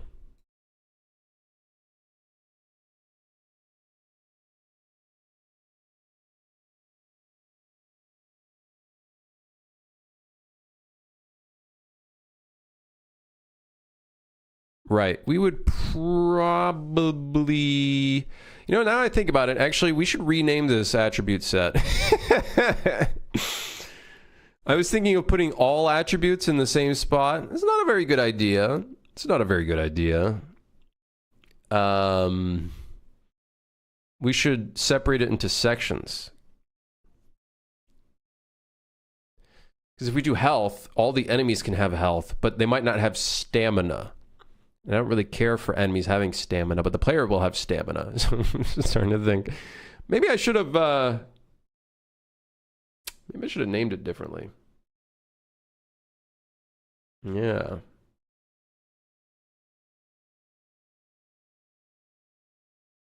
Yeah. Whatever.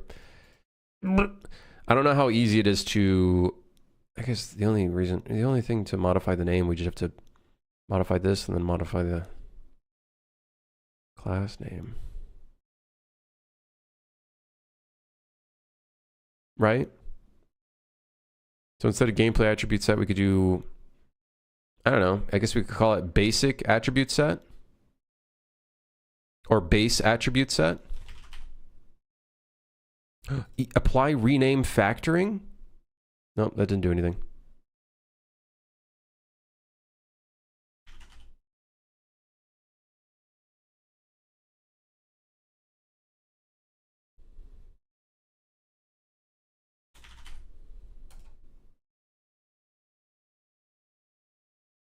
It also renamed the C++ file. Did it rename everything in the C++ file? Yes! That is sick. So we'll call this base attribute set, and this will have like the basics that could also be associated with enemies. Yeah. You weren't lying about learning how to do manual C++? What do you mean by manual? I'm learning from like this stuff and whatnot. You know what I mean? Okay, it's time. We need to create a child of our ability system component. Non-blueprint? I'm still using blueprints. Like, I'm still using them. See? It's just that with Gaz, you have to kind of like expose a lot of things to blueprint. I'm mixing it all up. I'm mixing it up. We're making a nice salad, you know? Making a nice salad. Put a little bit of walnuts in there, you know? Get a little bit of crunch in there, you know? Yeah. Okay, oh,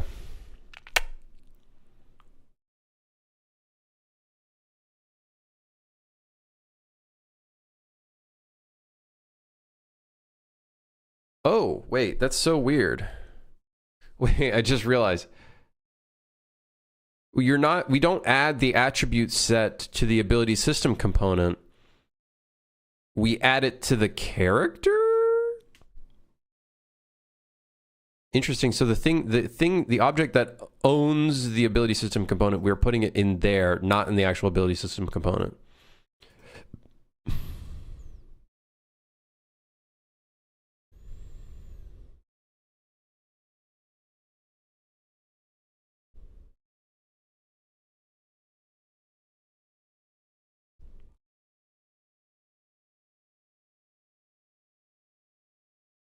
Wow.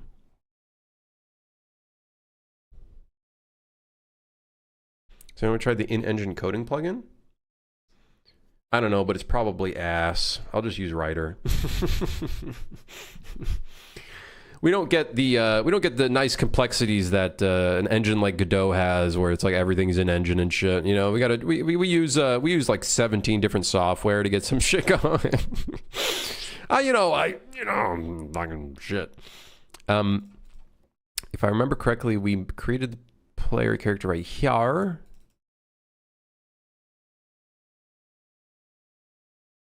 I'm actually...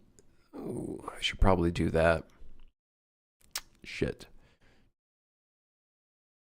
Okay, problem. I added the ability system component to our player character. Like this, in Blueprint. We should actually associate that.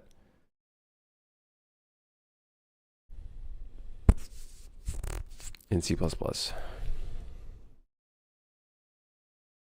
Congrats on the success of 1.0. Thank you, Delight.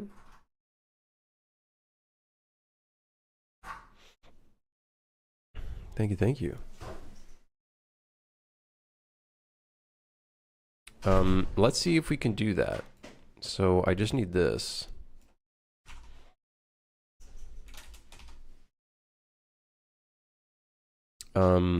We do not have our own ability system component. So I'm going to go ahead and just call it ability system. And hopefully nothing breaks. The category here is missing Text prefix, or text, or whatever you want to call it. Okay. Now, when I rerun, this ability system is going to have a duplicate, or will it replace the blueprint version? Let's find out. Project explodes. And everything explodes. The whole shtick. The whole shebang.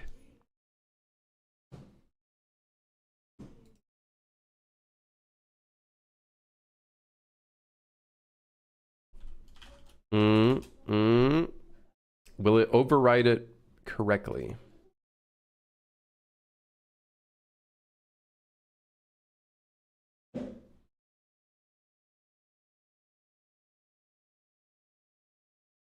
Have we done much progress today? Oh, you know. You know.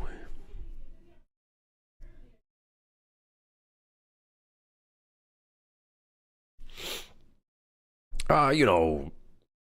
A little bit, I think. Why is this build taking so long? Where's my, where's the fucking thing to see the build? Where's the build? Where's the window? Where's the build window?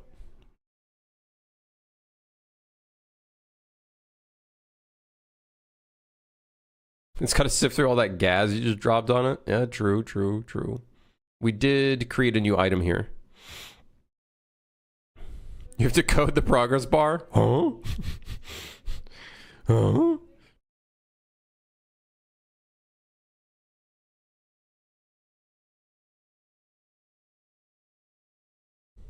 Oh, here it is, the build window. There we go. Building 8 actions. Okay.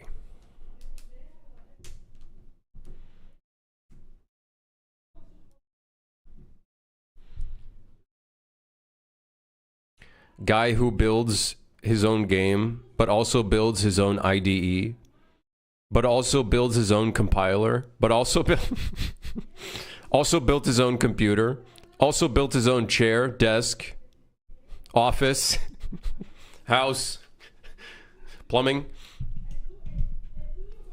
I gotta I gotta program this progress bar real quick.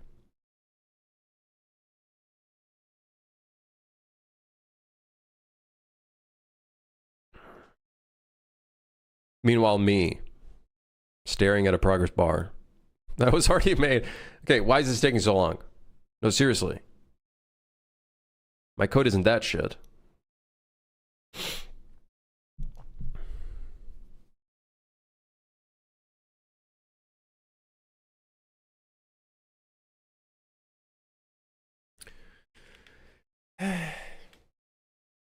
Building 8 actions have started. Don't forget to uninstall the bootloader from your OS and rewrite it to just load all your third-party shit for Unreal. What? Brother, you don't do any of that. You just create your own engine.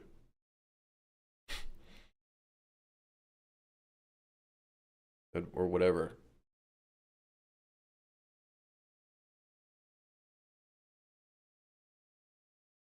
Should I just cancel the build and then rebuild?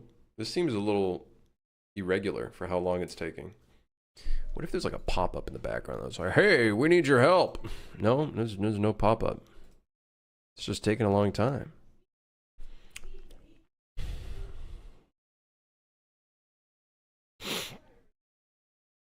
Write your own operating system? Yeah, I use Linux with a bunch of shit. I don't know, I can't expand upon that. Not that smart. I think I'm going to cancel this build. Cancel the build. I think it was doing something. Okay, and then try to do the build again.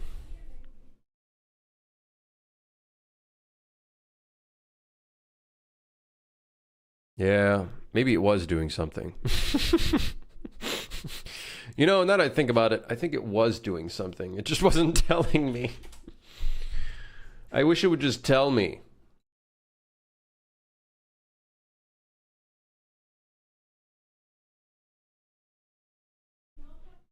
You know what's the funniest shit? When you're going on Reddit, obviously you're going on in the best subreddit for game devs, r/gamedev, the best place.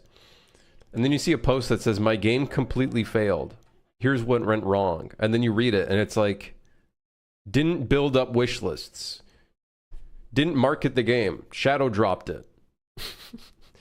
Trailer was apparently 40 minutes long, and there was no trailer. Huh? The hell?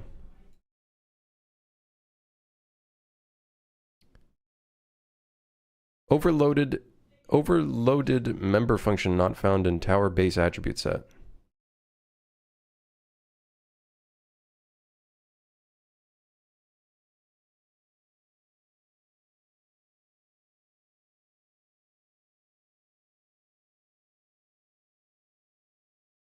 What?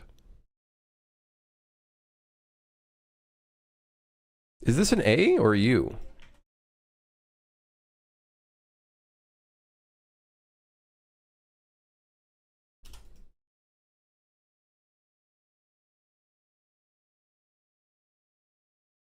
Tower base attribute set.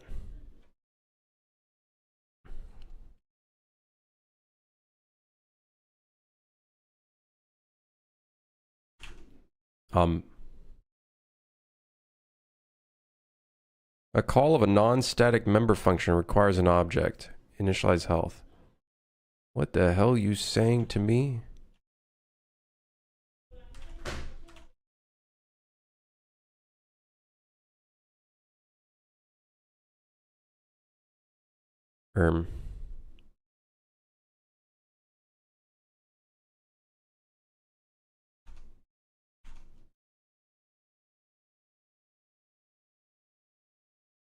And this is all in public. What does that mean?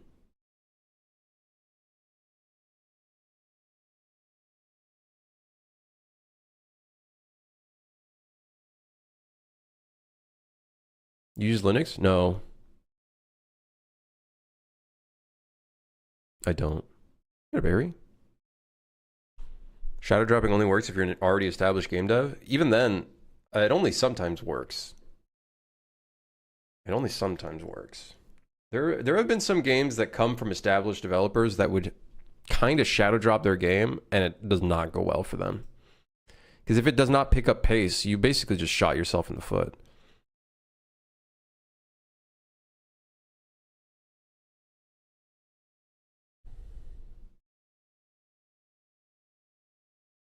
Am I stupid? Am I dumb?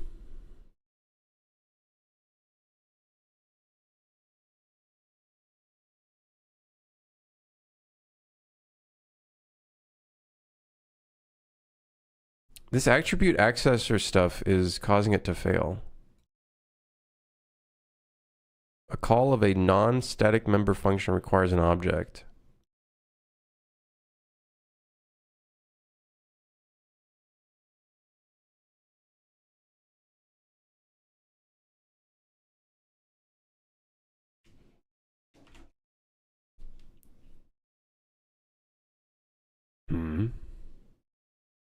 Huh?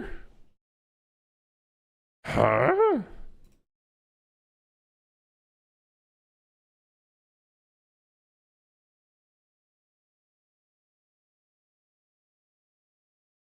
Tower base attribute set. Initialize health. Initialize max health.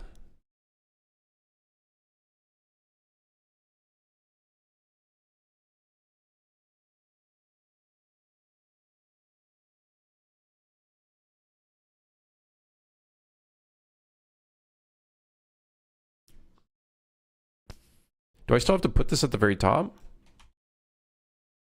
You won't need to copy the macro. It is available immediately as attribute accessor's basic.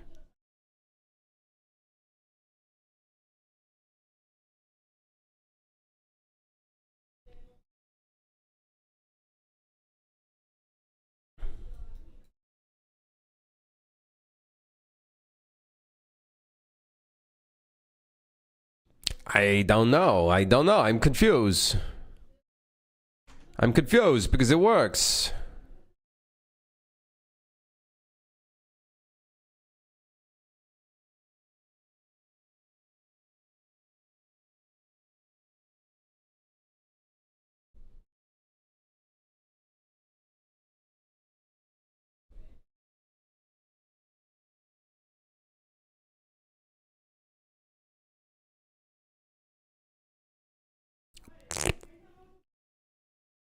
What the shit, man? U tower base attribute set. I'm seeing if a writer somehow fucked up the naming.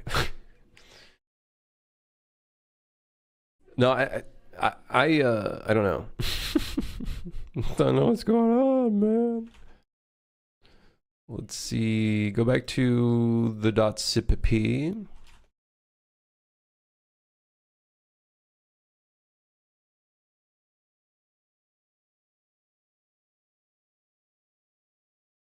I see an abilities lab.h. I don't know what that is. We're adding the attribute set right here. It's doing a hashtag include with the Unreal network, which we don't really care for the network because the network is doing the replicated stuff. Let's try, maybe we just rebuild again. No. A call of a non-static member function requires an object. UE5, C++.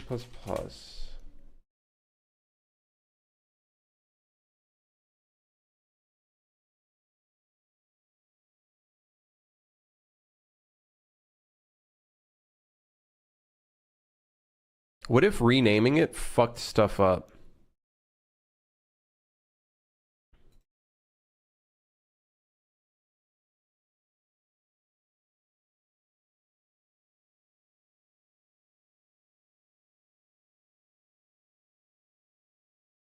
Like, what would we even put as a member function here?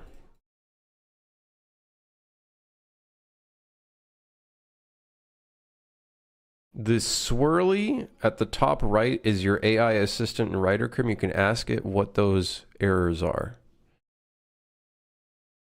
I don't have it.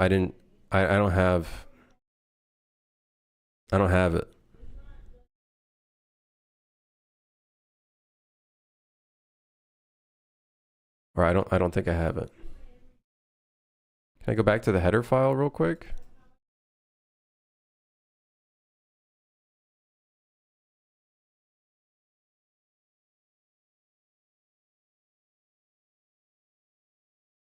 No, I have a license. I don't know if it's the one that includes AI. Because I just don't really care for it. I'm missing the constructor definition. Are you talking about this one?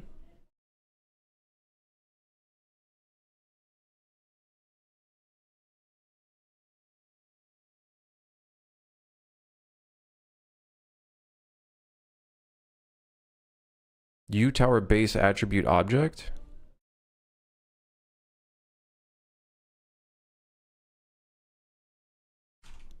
Wouldn't that go in the CPP file and not in...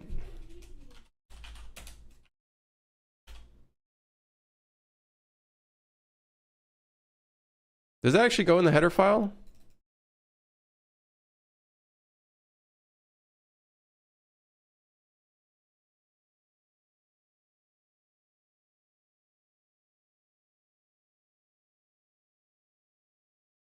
There's no way that's what the error was, right?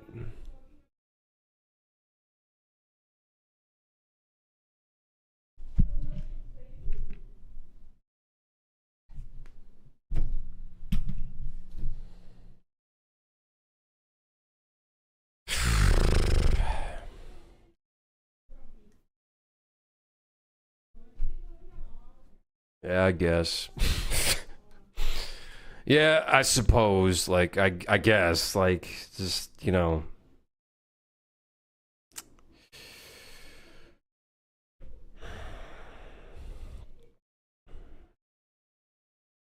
Yeah, like, I guess. You know, like, I guess. Like, I guess that's what it... Okay, so it's erroring out with the ability system.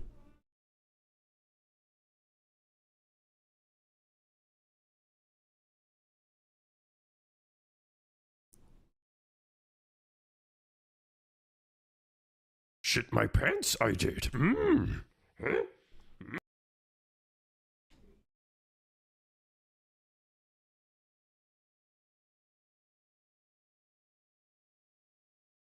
Oh, I forgot to do something really important.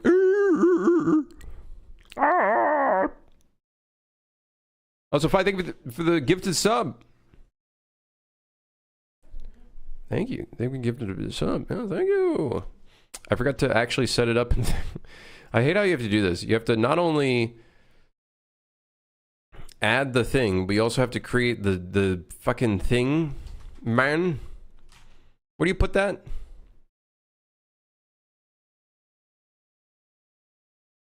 In here?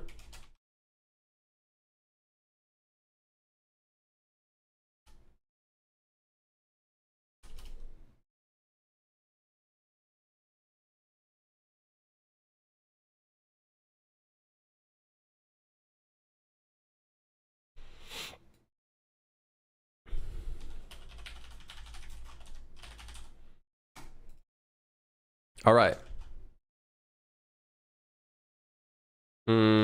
Let's not save it. Let's not save it. Rerun. You're golden. Yeah. Yeah. 5.7 preview is already out for UE5. I noticed that. I did notice that. They were speedrunning to 0.0. Yeah.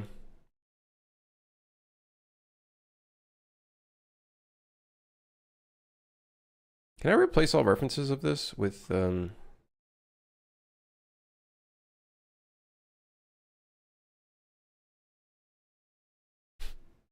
That's not very good. Maybe I should have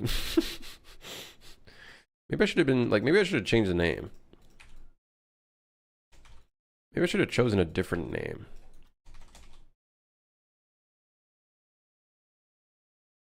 Because now if I do find references, it's gonna find the Oh, and would you look at that? It also removed. Oh, please tell me I don't have to replace all the references of this thing in all my other places of code.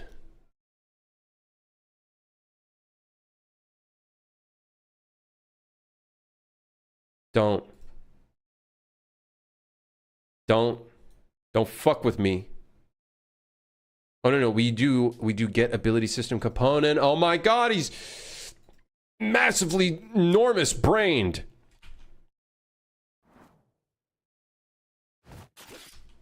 Everything seems to still work. Okay. Oh.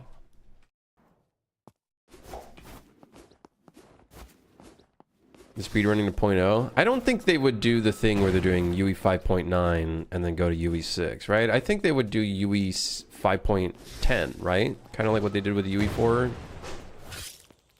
release schedule. That spider, I don't know where it went, but it went in the wall. God, why is it so loud?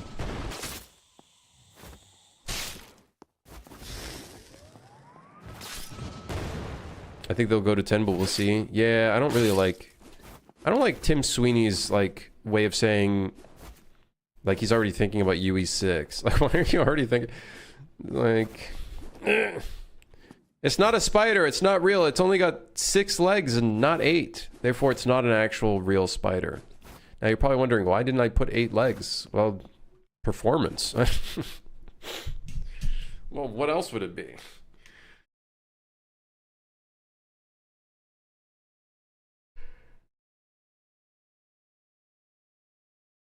They really want to push AI into the engine, so either they continue doing that with 5 or big push to 6.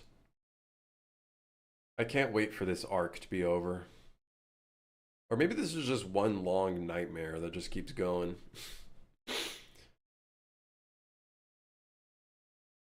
It's just one long nightmare that just doesn't stop.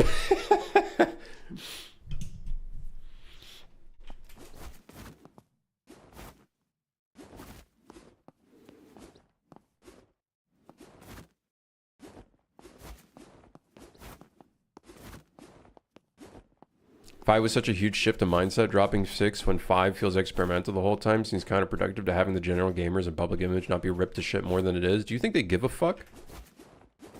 They released Fab as it is. Do you think they give a shit?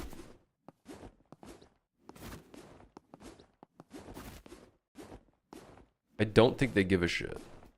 The only thing they care about is money from the stakeholders. Like, let's be fucking real. They just want more money from stockholders or investors or whatever the fuck. It's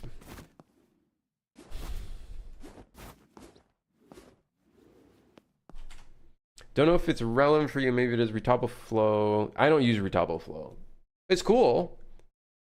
Maybe one day I probably will be doing a lot more Retopo, but I try to avoid Retopo where I can because there's just so many things I need to do.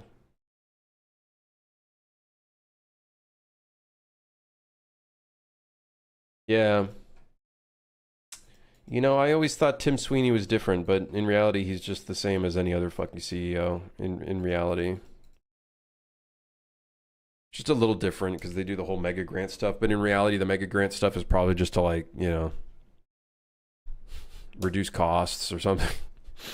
I'm sure there's some tax reasoning as to why they're doing the whole mega grant thing. It's great though. I love it. I'm glad that they do it. I got a mega grant. I'm glad that they allowed me to even have that opportunity. I was able to go like full time for a year. It'd be funny if 5 becomes abandonware. That's not really funny because that's my entire livelihood.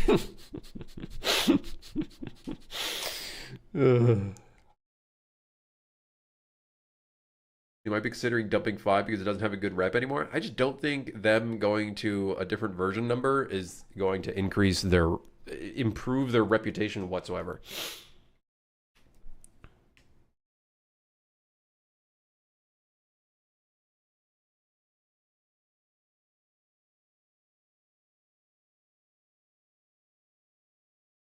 Yeah, I don't know. If 6's whole shtick is, oh hey, we put AI in the thing. I'm stuck with UE5. It's a good thing I'm learning C++, so I could become a little bit more independent, but if that's the whole shtick of UE6, you can count me out, brother. I'm out. Count me out. At that point, you just kind of look like that generic fucking... You just look like yet another corporation that's just trying to get in on the bubble. That's how I see it, personally. That's the way I see it. Have you seen the new browser from... I don't care.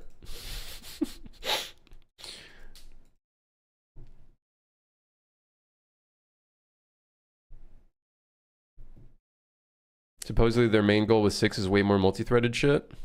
Why can't they just do that in 5? Unless they have to do a whole rewrite or something? Ugh, man. I'll just... what if I just rip the code from 6 and put it into 5 without the AI stuff? Or maybe I go to 6 and I rip out the AI stuff. But then I have to download and compile 300 gigabytes of engine code and that is the only... Oh, I don't want to go through that again. I don't want to go through that again. Maybe making your own engine is the right way to go, you know? Maybe it is. Maybe this entire time... Maybe writing your own game engine is the way to go.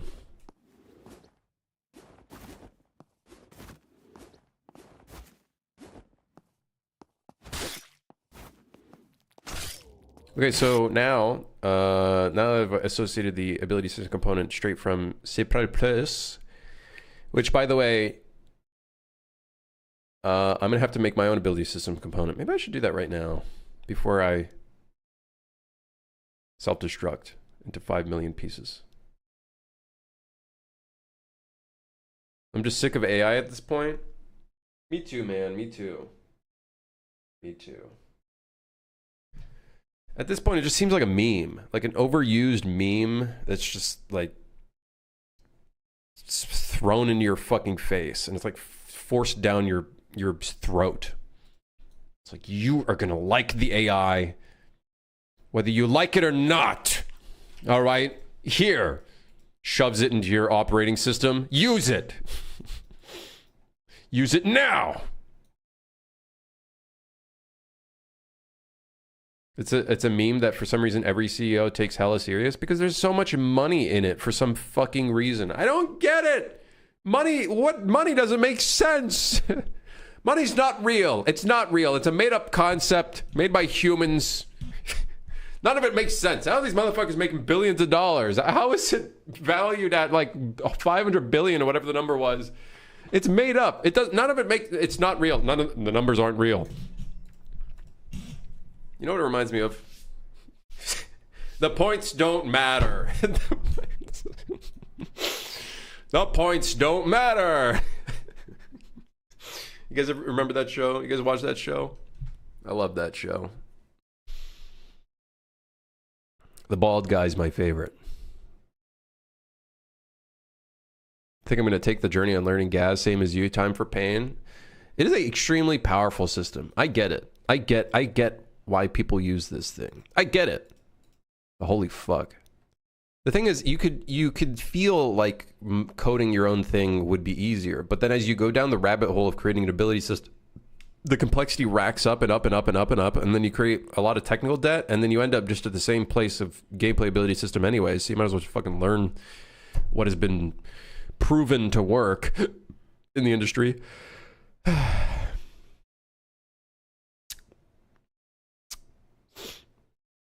Yep.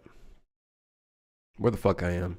All right, we got to add our... So this is surprising to me, is we are adding the health set. Why is my Alt-O not working? Alt-O, Alt-O. Oh, because I changed the key map set. How? What's the key mapping? What's the key mapping to... What's the terminology even used? To go to the other file. To go from the header file to the CPP file. What is that called? What's the terminology for that? Control click. Ain't no fucking way control click is the... No, not on a function. I mean going from this file's thing to the header file. F10. Ain't no fucking way. There's got to be a faster button. So the key mapping here for, I think it was Visual Assist, was Alt-O. What's that called, Lewis? Can I just search up F10? Will it show?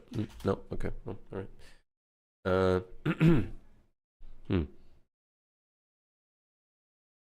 Can I not just push a button and find actions by shortcut? No, not F10.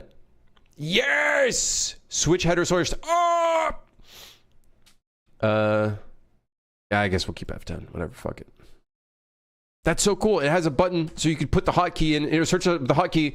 That's fucking sick.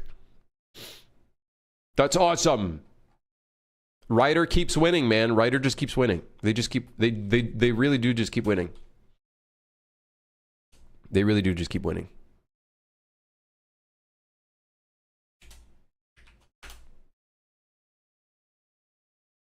I'll never go back from Ryder. I'll always be with you, Ryder. You're doing such a great job. You keep it up, Ryder. You beautiful thing, you. Now, hold on. I just got to get used to these buttons now. No, not F11. F10.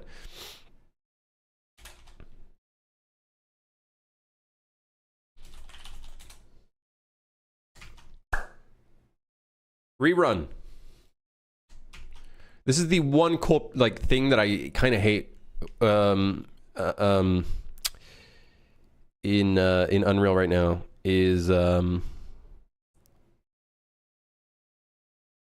just the constant need to rerun. I wish it was just like Blueprint where you just hit a compile button and it works, but like the live compile shit is ass. So it's like I'd rather not. So the attribute set is now associated with our player character. It's not an object in the component list.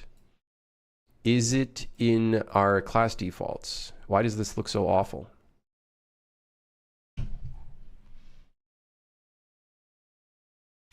What did I call it? Did I put it in a category? Health set. Health set.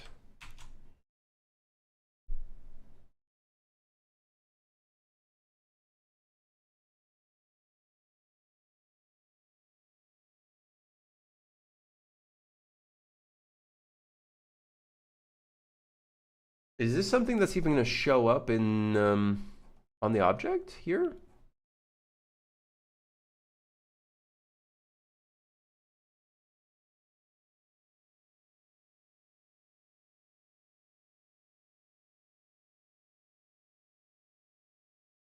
I don't see it. I do not see it in here. Interesting. So I guess the attribute set.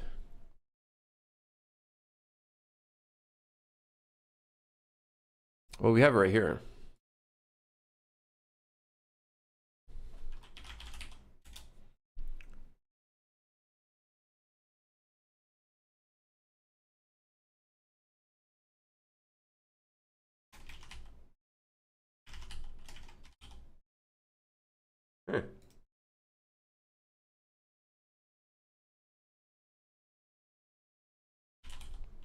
So those getters and setters that I saw are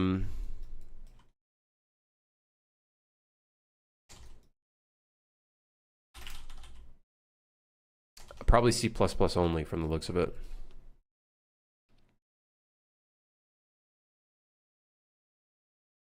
Either way, that's fine, because we'll probably be doing things in a different way. But I would love to see...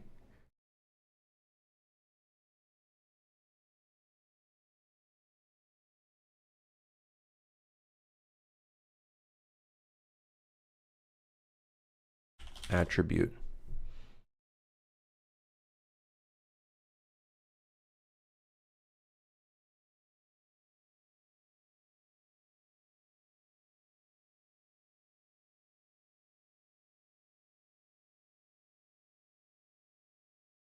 Get float attribute is what you're looking for?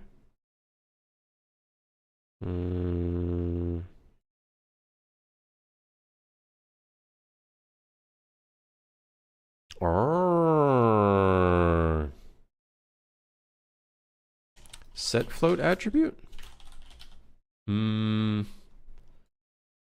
So we cannot set the float easily.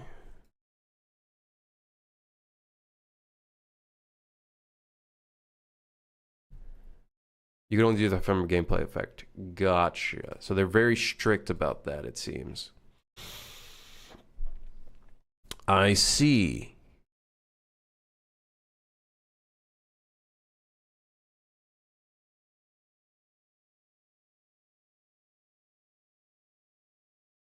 Very interesting.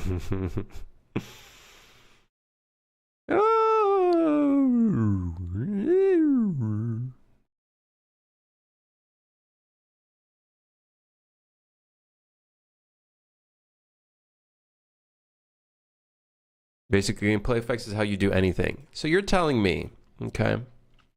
You're telling me, all right, I have my little sword system that will deal damage. It's a very simple system using an interface. It deals damage at an amount of 10. If I want to deal damage, I gotta do it in a way different. This would be a gameplay effect. Let's say... Do I have to make a different gameplay effect?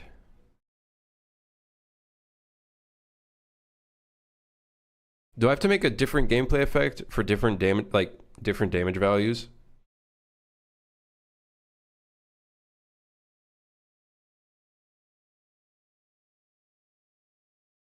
You can set the value by caller. Set by caller. Oh.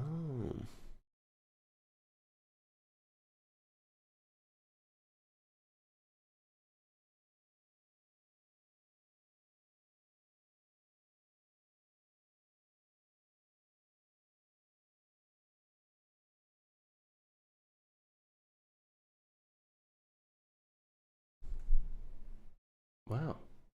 Wow. I see. Oh, I see. Is that the gas to show you on your first time? Is that free? So yeah. Here you go.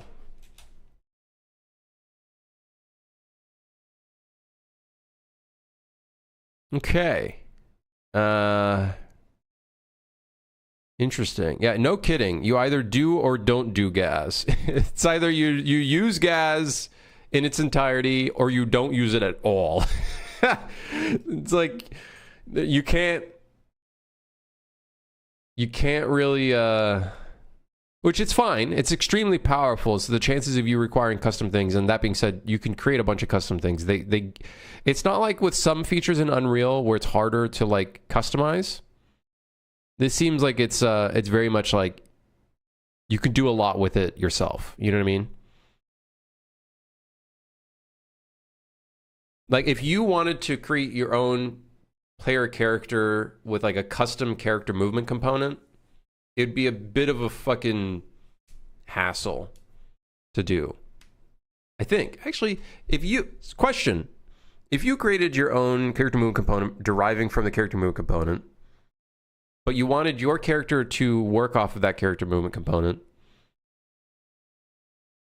can you duplicate the character and then override this character movement component to use your version? You just use a pawn? Yeah, but the thing is, then you would have to recreate all of the code, I guess, to use that new character movement component.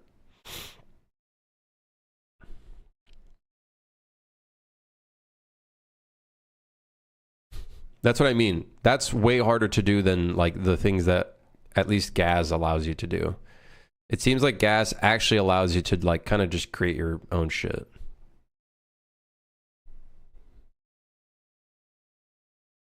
Which is nice. Create your own shit within its system is what I meant to say. Not create own shit outside of it. That gets a little you get into Fucktown, all right, and you don't want to be in Fucktown. Yeah.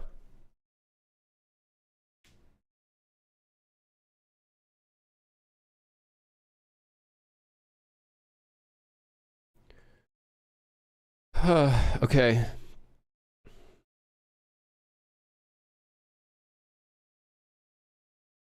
Scalable flows damage that scales with the level of the applied GE. That level can come from player progression.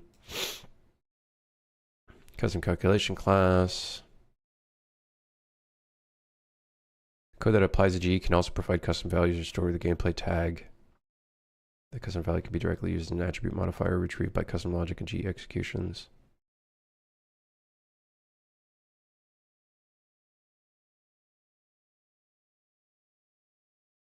Hmm.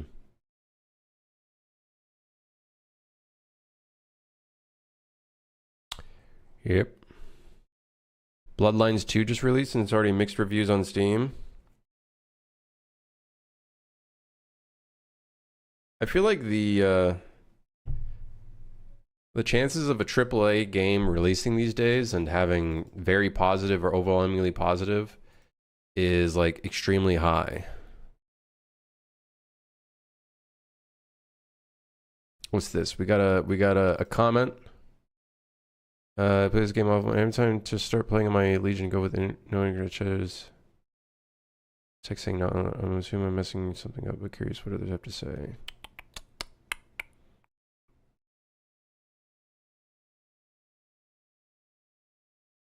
But then has text saying not unlocked yet. I don't know how this keeps popping up somehow, even though I've explicitly tried to fix it. It's trying to interact with the Steam API. Yeah, I feel like maybe I did put a fix for that in the beta. I wonder. Maybe that's fixed under the beta.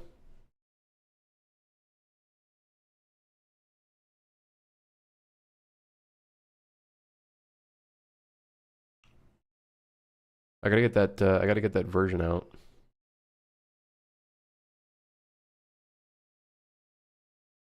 To be fair, it's like an $80 game.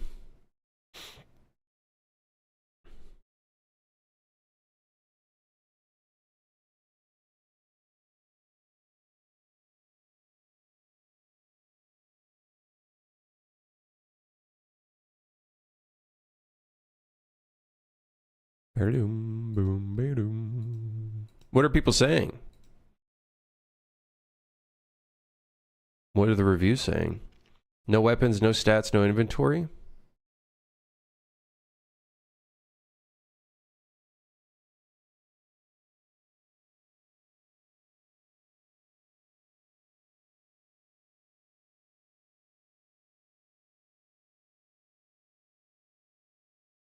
There's no inventory, no RPG, just a skill tree and the cheesiest, most ridiculously chopped down gameplay loop of an elder power of fantasy that nobody asked. Why does this game need a paradox? Why is there no motion blur toggle? Why is there no FOV slider?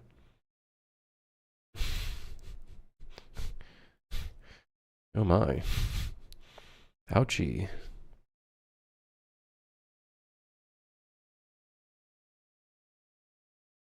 Ouch.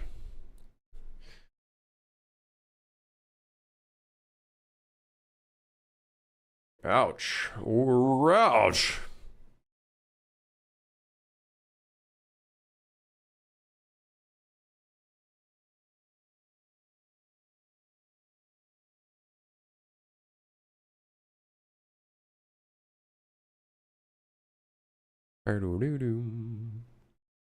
Jurassic World Evolution 3 is not fucked up this time. Seems like it's doing well. It's at 90%.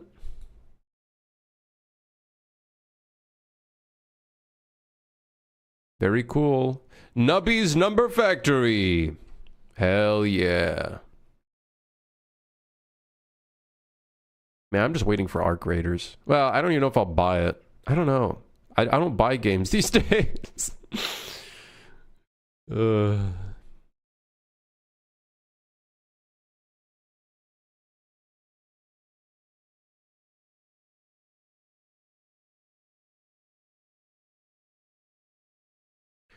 TLDR, first game was a banger. IP was virtually sold to a Chinese developer prone to use horrible development tactics and AI. Release a mediocre game at an $80 price tag. Who even is this? Still wakes the deep. It's got very positive.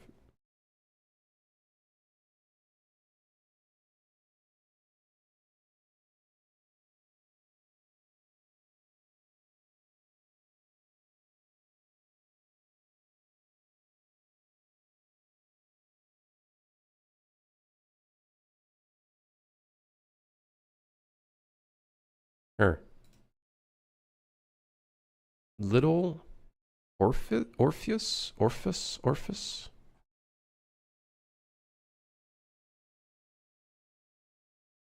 feel like this was supposed to be a pretty, like, big title, is it not?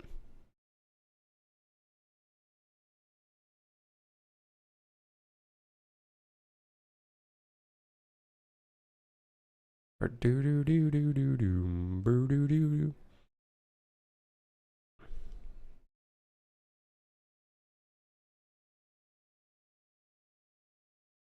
Have you guys actually played fun games before? Hey, listen here, asshole. You don't need to start telling people what fun games need to be. Wait, but the Chinese room isn't actually Chinese? Wait, what? You can't, what? That's bullshit. They're in the UK. Huh? Wait, what? What the hell?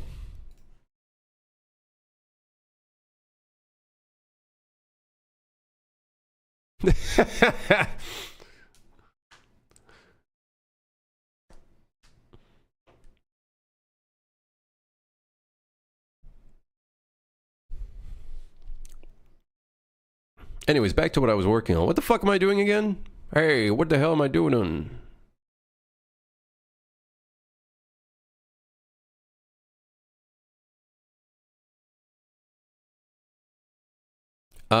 Yeah. Okay, interesting. So to set health of an enemy, I have to call a gameplay effect that sets the health of the enemy.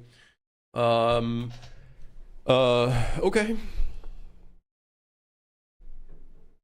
Okay. I guess this goes towards one of our tasks is to turn the health into a float value. Aha. Right. So that could be Here. Here.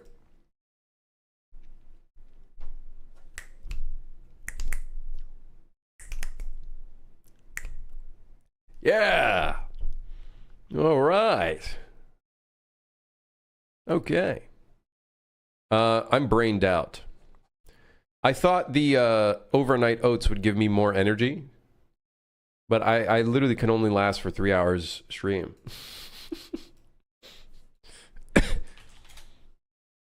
Learning things or attempting to learn things really kills my brain.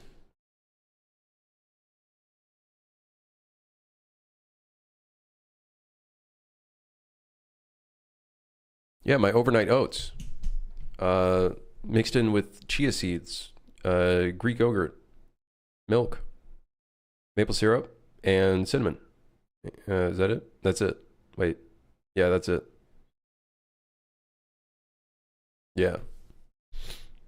Good learning day.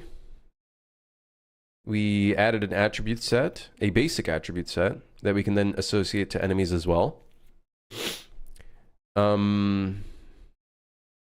Do you have that before your morning's Pilates sesh? What do you take me for? Northern Lion? What the hell is that? What the hell is a Pilates? Is that a type of food? I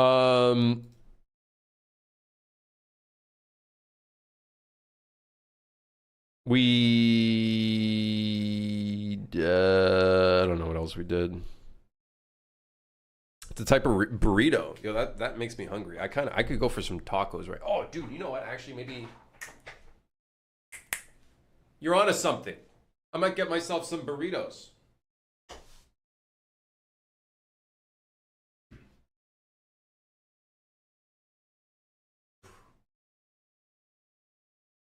I forgot how many. Oh, whatever. 5, 6, 5, 6, 7. What's this whole 6, 7 meme? Don't tell me. I don't care. I might get myself a. I might get myself a. What was that meat called? That's cooked in a stew. It's in like Mexican cuisine. I might get myself a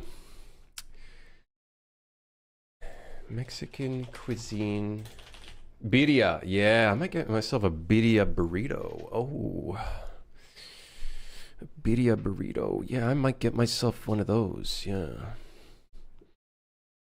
Isn't it just like braised beef? Is that what birria is? I forget what birria is. It's like I know there's a stew.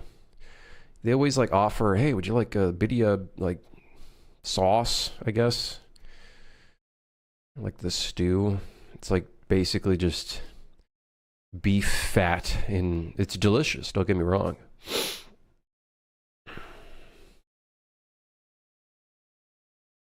Probably shouldn't spend money right now though. I gotta save some of my money. You know what I will eat instead? I got this party size of Chips Ahoy cookies. Maybe I'll eat that instead. Oh, and some Pringles. Nah, well, maybe. Thanks for dropping by. Thanks for lurking chat and sticking around. Eat a cookie right now? I can't. I have my Invisalign in. Good stream. We learned... What did we learn today? What did we complete? Not a single task on the list. What did we do today? What did we do? We learned. We learned things. We learned things. We learned a couple things. We learned stuff. Yeah, we learned things. That's what matters. We make progress in small steps.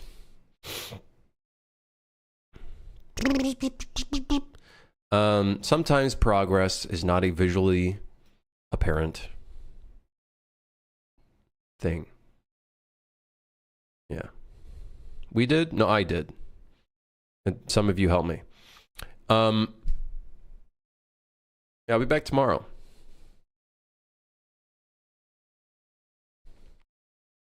I don't know when we'll do longer streams. I literally don't have the energy to do longer streams. Do you see that one video where the guy does 5 different ones? No, it's 6 different ones. That's the video I watched. It's not 5 different overnight oats. It's 6 different overnight oats. There's the banana bread one. There's the lemon blueberry pie or whatever. Yeah. I just did the basic thing, but I should try making the banana puree. I got a bunch of bananas I could do to make the banana bread one. Honestly, it tastes pretty good. It's just the texture makes me want to puke. That's about it. Okay. See you guys tomorrow. Thanks for dropping by and lurking and chatting and stuff and whatever. Good progress on C++, I think. Possibly. We got the attribute set in here. And some other shit, I think.